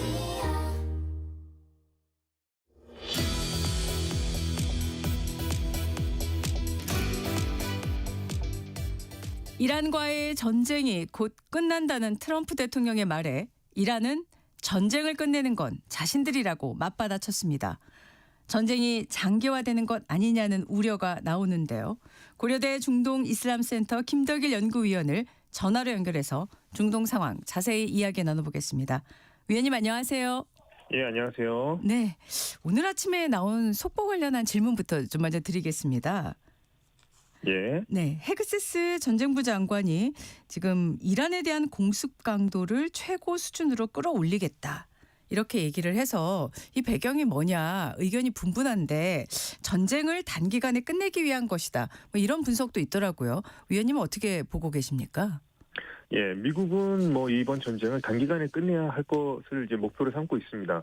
장기전으로 갈수록 지금 상당한 부담이 늘고 있죠. 대표적인 게 이제 뭐 유가가 계속해서 지금 상승하고 있고요. 그로 인한 전 세계가 지금 인플레이션 압력을 심하게 받고 있기 때문에 뭐 이렇게 최고적으로 공격을 통해서 빨리 속전속결로 끝내겠다. 그런 메시지를 지금 계속 보내는 것으로 볼 수 있겠습니다. 네. 또 오늘 아침 CNN 보도를 보니까 지금 이란이 호르무즈 해협에 기뢰를 설치하기 시작했고 트럼프 대통령은 지난 몇 시간 동안에 작전 중에 있지 않은 기뢰 부설 선박 10척을 타격해 완파했다 이렇게 말을 했는데 실제로 기뢰까지 이란이 매설했을 가능성이 있을까요? 어떻게 보십니까? 기뢰를 제거할 가능성은 있어 보이긴 합니다. 왜냐하면 트럼프 대통령이 뭐 기뢰를 제거하지 않으면 어떻게 뭐 강력한 대응을 하겠다 이렇게 얘기를 한 거 봤을 때는 기뢰를 제거했을 가능성이 있어 보이고요. 네. 기뢰를 설치했다는 것은 지금까지 상황도 있던 호르무즈 해협 봉쇄라고도 볼 수 있겠지만 아직까지 이제 사실상 봉쇄라는 표현을 썼습니다. 배들을 좀 선택적으로 지나가게 하는 부분이 있었습니다. 이를테면 뭐 이란 선박, 그다음에 어떻게 보면 중국 선박에 한해서는 뭐 일정 정도 통항을 허락했다는 그런 혁명수비대가 그런 얘기가 있었는데 기뢰를 설치하게 되면요, 이거는 아예 지나갈 수 없게 되는 거죠. 지나가는 배들이 다 폭발을 하게 되니까요. 전 호르무즈 해협을 통해서 들어가지도 나오지도 못하는 상황이 벌어지게 되고 설치가 되면은 이것을 제거하는데 상당한 시간이 걸리게 됩니다. 그래서 기대가 만약 정말 설치됐다면 이거는 이제 호르무즈 해협의 완전 봉쇄 단계에 들어갔다 보시면 될 것 같습니다. 네. 자, 백악관에서도 오늘 또 이런 속보를 내놨는데 그 최고사령관이 군사적 목표가 완전히 달성됐다고 판단할 때 그리고 이란이 자신들의 선언 여부와 무관하게 완전하고 무조건적인 항복 상태에 이르렀다고 판단할 때 군사작전이 종료될 것이다라고 밝혔습니다. 앞서 미국의 입장에서는 이번 전쟁을 단기에 종료하는 게 유리할 수밖에 없다라고 지적을 해주셨는데 백악관의 이런 발언도 역시 조만간 전쟁을 끝내기 위한 포석 이렇게 봐야 될까요? 어떻게 보면 이제 무조건 항복이라는 단어가 상당히 저는 파급력이 좀 있을 것 같습니다. 뭐 효과가 있을지는 좀 두고 봐야겠지만 이것은 제가 봤을 때 이란 지도부를 향한 저는 발언이라고 생각합니다. 그래서 어떤 이란 지도부 내에서 어떤 위협을 가하는 발언이라고 볼 수 있고요. 그걸 통한 어떤 파급 효과를 노리는 발언이라 생각을 합니다. 이란 내부가 지금 모스타바라고 하는 차기 지도자가 이제 완전히 이제 승계를 했습니다만 그 지도부가 제가 봤을 때 완전하게 지금 출범했지만 그 어떤 안정적인 리더십을 보여줄지 아직 불확실한 상태이지 않겠습니까? 그래서 아마 제가 봤을 때는 이란 지도부 내에 어떤 분열을 노리면서 계속 강경한 자세를 보임으로써 그 지도부 내에 어떤 분열 같은 것을 이끌어내려는 저는 그런 어떤 메시지라고 생각합니다. 아, 네. 지도부의 분열을 또 염두에 두고 있는 발언이다. 자, 그러면요.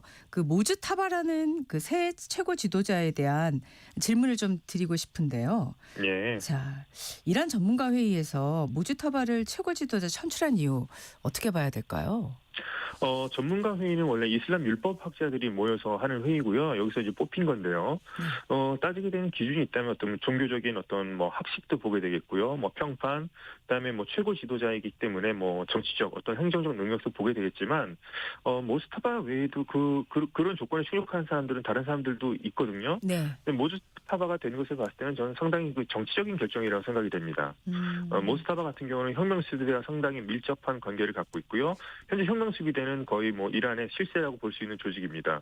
그래서 제가 봤을 때는 혁명수비대가 좀 옹립하거나 혁명수비대가 미는 후보가 모스타바였고 그 결과 이제 모스타바가 됐다고 했기 때문에 제가 봤을 때는 정치적 결정이었다. 그 정치적 입김이 많이 작용한 것으로 볼 수 있겠고요. 네. 뭐 모스타바에 대해서는 뭐 여러 시가 있겠지만 뭐 지난 1월달에 심했던 신종태 체제 타도를 외치며 나왔던 뭐 반정부 시위대들은 절대 뭐 인정하지 않을 거고요. 네. 제가 봤을 때는 체제를 지지하고 있는 사람들 사이에서도 모스타바가 된 것에 대해서는 반감이 없지는 않을 것 같습니다. 왜냐하면 이거는 세습이거든요. 네. 예, 1979년도에 이슬람 혁명을 일으켰던 이유 중에 하나가 팔레비 왕정을 타도하기 위해서였는데 결국에는 그 혁명의 결과가 지금 모스타바로 이어지는 어떤 세습의 결과로 이어진다면 제가 봤을 때는 현재 이란 체제를 확고하게 지지하는 사람들 안에서도 모스타바에 대해서 어느 정도 탐탁치 않게 여기는 시각이 저는 존재할 거라고 생각합니다. 네. 지금 그 정치적 결정 그리고 특히 혁명 수비대와의 밀접한 관계가 모스타바가 차기 최고 지도자로 선출된 중요한 동기가 됐다라고 지적을 해주셨는데 지금 그 이후에 보면은 뭐 미사일에도 모스타바 이름을 새겨가지고 1톤 이상의 탄도만 앞으로 발사하겠다라고 한다든가 같은 그런 강경한 그런 모습을 지금 이란에서 보여주고 있는데요. 그럼 앞으로 이란이 이 모스타바가 최고 지도자로 된 이후에 계속 강경 대응으로 갈까요? 어떻게 보십니까? 우선은 강경 대응으로 갈 것 같습니다. 전 모스타바라는 사람 성향 자체가 오히려 아버지보다 더한 강경파라고 지금 알려져 있는 상황이고요. 또 혁명수비대와도 계속 연관이 있는 사람이고 특히나 지금 그 전에 전임자였죠. 그리고 모스타바의 아버지였던 좀 하메네이가 죽고 좀 애도 기간 중이기 때문에요. 제가 봤을 때는 이제 강경 대응 결사항전으로서 계속 나갈 가능성이 높습니다. 국민들이 보여주기 위해서 그리고 지지층을 결집시키기 위해서라도 이제 그런 메시지를 계속 낼 건데요. 하지만 이제 물밑에서는 제가 봤을 때는 출구 전략이 이란도 필요하기 때문에 미국과의 어떤 중재자를 통해서 제3국의 어떤 중재자를 통해서 물밑으로 출구 전략 어느 정도까지 휴전을 할 건지 어느 정도까지 전쟁을 끝내야 할 건지는 그것에 대한 어떤 물밑 작업은 있을 것 같습니다. 다만 공개적으로는 계속해서 뭐 하메네이 이전 지도자 하메네이 죽음에 대한 순교 서사라든가 또 종교적 정당성을 내걸어서 미국에 대한 있던 전쟁을 마치 성전처럼 포장하는 그런 작업을 계속할 것으로 보입니다. 네, 지금 위원님 말씀을 들으면서 투트랙으로 가겠구나 하는 생각이 드는데 지금 보도를 보면은 트럼프 대통령과 푸틴 대통령이 통화했다는 보도가 나왔고요. 또 이란에서 페제스키안 대통령이 푸틴 대통령과 또 전쟁 종식 방안을 논의하는 그런 통화를 했다고 보도를 했습니다. 그러면 앞으로 이 휴전 논의가 본격화되기 시작할 걸로 볼 수 있을까요? 뭐 휴전 논의가 뭐 본격화될 수는 있겠지만 그걸 이제 공개적으로 하지는 않겠고 아마도 이제 비밀리에 할 것 같고요. 제가 봤을 때 현재까지 뭐 중재를 하겠다고 하는 나라들은 꽤 많습니다. 뭐 튀르키예도 카타르, 오만 이런 전통적으로 중동에 중재를 하는 나라들이 있고요. 지금 뭐 중국, 뭐 프랑스까지도 나오고 있는데 이런 중재를 하기 위해서는 뭔가 양쪽 다 어떤 뭐 어느 정도 신분이 있거나 친한 국가야지 가능한데 어제 트럼프 대통령의 발언도 그렇고 이란 측의 입장도 봤을 때는 현재까지는 러시아가 좀 가장 뭐 유력한 후보로 떠오르는 것 아닌가 이렇게 볼 수 있겠습니다. 그래서 러시아는 현재 이 전쟁을 통해서 자신들도 얻고자 하는 부분도 있을 거거든요. 그리고 지금 러시아, 우크라이나 전쟁 중이지 않습니까? 그래서 이런 중재가 만약 성공을 한다면 어떻게 보면 이 대가로서 뭐 러시아 우크라이나 전쟁에서 자신들의 어떤 유리한 종전이 될 수 있도록 그런 상황을 요구할 수도 있을 것 같고요. 미국 측에. 네. 그다음에 이란에도 러시아가 현재 중동의 교두보를 상실한 상태입니다. 시리아에 있던 교두보를. 네. 그래서 어떤 이란 쪽에 자신의 어떤 영향력을 넓히려는 시도를 더 할 수도 있겠고요. 그래서 현재까지는 러시아가 유력한 중재국 후보로 떠오르고 있습니다. 하지만 어떤 중재국이 될지는 또 중재가 제대로 이루어질지는 조금 더 지켜봐야 할 것 같습니다. 네. 지금 공격 과정에서 최근에 미국하고 이스라엘 관계에 좀 균열 조짐이 보인다. 이런 보도가 나오더라고요. 예. 특히 테헤란 주변 연료 저장소를 이스라엘이 공격한 것에 대해서 미국 내 여론이 좋지 않고 이걸 두고 지금 미국과 이스라엘의 공조, 균열이 있다라는 시각이 나오던데 어떻게 보세요? 그렇습니다. 이번 전쟁 이제 미국 이란 전쟁이라고 하지만은 정확하게 얘기하자면 미국 이스라엘 대 이란의 전쟁이죠. 그렇기 때문에 이스라엘의 지분이 좀 상당히 좀 크다고 할 수 있겠는데요. 예, 현재 특히나 이제 이번 사건 하나만 보자면 테헤란에 있던 석유시설 유류 저장고를 이스라엘이 공습한 것에 대한 트럼프 대통령의 또 불만이 컸던 것 같습니다. 네. 그 결과로 이제 부작용이 심했죠. 뭐 산성비도 내리고 공기도 너무나 악해져서 공기도 너무 악화돼서 시민들이 불편을 겪었다는 얘기도 있고, 그다음에 제가 봤을 때 이제 트럼프 대통령 같은 경우에는 처음에는 이제 정권 교체, 레짐 체인지를 언급했다가 지금은 체제 안에서의 어떤 친미 지도자를 원하는 분위기로 가고 있습니다. 그럴 경우에 뭐 석유 시설 같은 것들을 파괴할 경우에는 문제가 될 수 있다는 그런 점을 들 수도 있겠고요. 네. 근데 반대로 이제 뭐 이스라엘의 네타냐후 총리 같은 경우는 이번 기회에 아예 체제를 무너뜨려야 한다. 조금 더 이제 강경한 입장이거든요. 그래서 이 둘 사이에서 어느 정도의 좀 접점을 찾느냐가 가장 중요한 관건이 될 거라고 생각을 하는데요. 네. 물론 미국과 이스라엘은 각별한 관계이긴 하지만 제가 봤을 때 트럼프 대통령이 이쯤 되면 전쟁을 끝내야 한다는 시점과 분명히 네타냐후 총리가 이쯤 되면 여기까지는 해야 한다는 시점이 어느 정도 충돌할 것으로 보이고요. 그 과정에서 아마 미국과 이스라엘 간의 균열은 보일 수 있겠지만은 그래도 현재까지 모든 양상을 봤을 때는 그래도 미국은 최대한 이스라엘의 요구를 반영해주는 선에서 전쟁을 끝나려고 하지 않을까 추측해 봅니다. 예. 지금 이번 교전 과정에서 보면은 민간 시설에 대한 폭파 공습이 예. 있어가지고 이 문제도 점점 크게 부각되는 양상인데 특히 이번 전쟁 와중에 피해를 당한 걸프 국가들은 앞으로 어떤 행보를 보이게 될까요? 예, 특히나 이제 이번 공격을 보면 미군 기지들이 있는 국가들이 집중적으로 공격을 당했습니다. 그래서 미군 기지를 공격할 수는 충분히 이란이 공격할 수 있다고 봤는데 민간인들 시설까지 공격했고요. 특히나 생명줄이라고 할 수 있는 담수화 시설까지도 공격을 했습니다. 이것을 봤을 때는 이제 걸프 국가들을 어떻게 보면 이란도 상당히 좀 어려운 상태이기 때문에 거의 공멸을 해야 되는 거 아니냐. 전쟁을 끝내지 않고 미국을 어떻게 보면 걸프 국가들이 나서서 말리지 않으면 우리는 같이 공멸의 길을 가게 될 것이다. 이런 저는 경고성 조치로 보여줬거든요. 네. 이건 상당히 바람직하지 않고요. 오히려 이렇게 함으로써 걸프 국가들이 공포심을 느끼게 하고 피로감을 느끼게 하고 미국을 어떻게 좀 만류해서 이번 전쟁을 끝내게 하려는 시도도 보이지만 오히려 좀 반감을 사는 측면도 있거든요. 네. 그래서 어떻게 나올지 한번 지켜봐야 될 것 같습니다. 걸프 국가들이. 네. 고맙습니다. 위원님 오늘 말씀 여기까지 듣겠습니다. 예, 감사합니다. 김덕일 고려대 중동이슬람센터 연구위원이었습니다. 3월 11일 수요일 전격식사 오늘 여기까지입니다. 내일 다시 뵙겠습니다.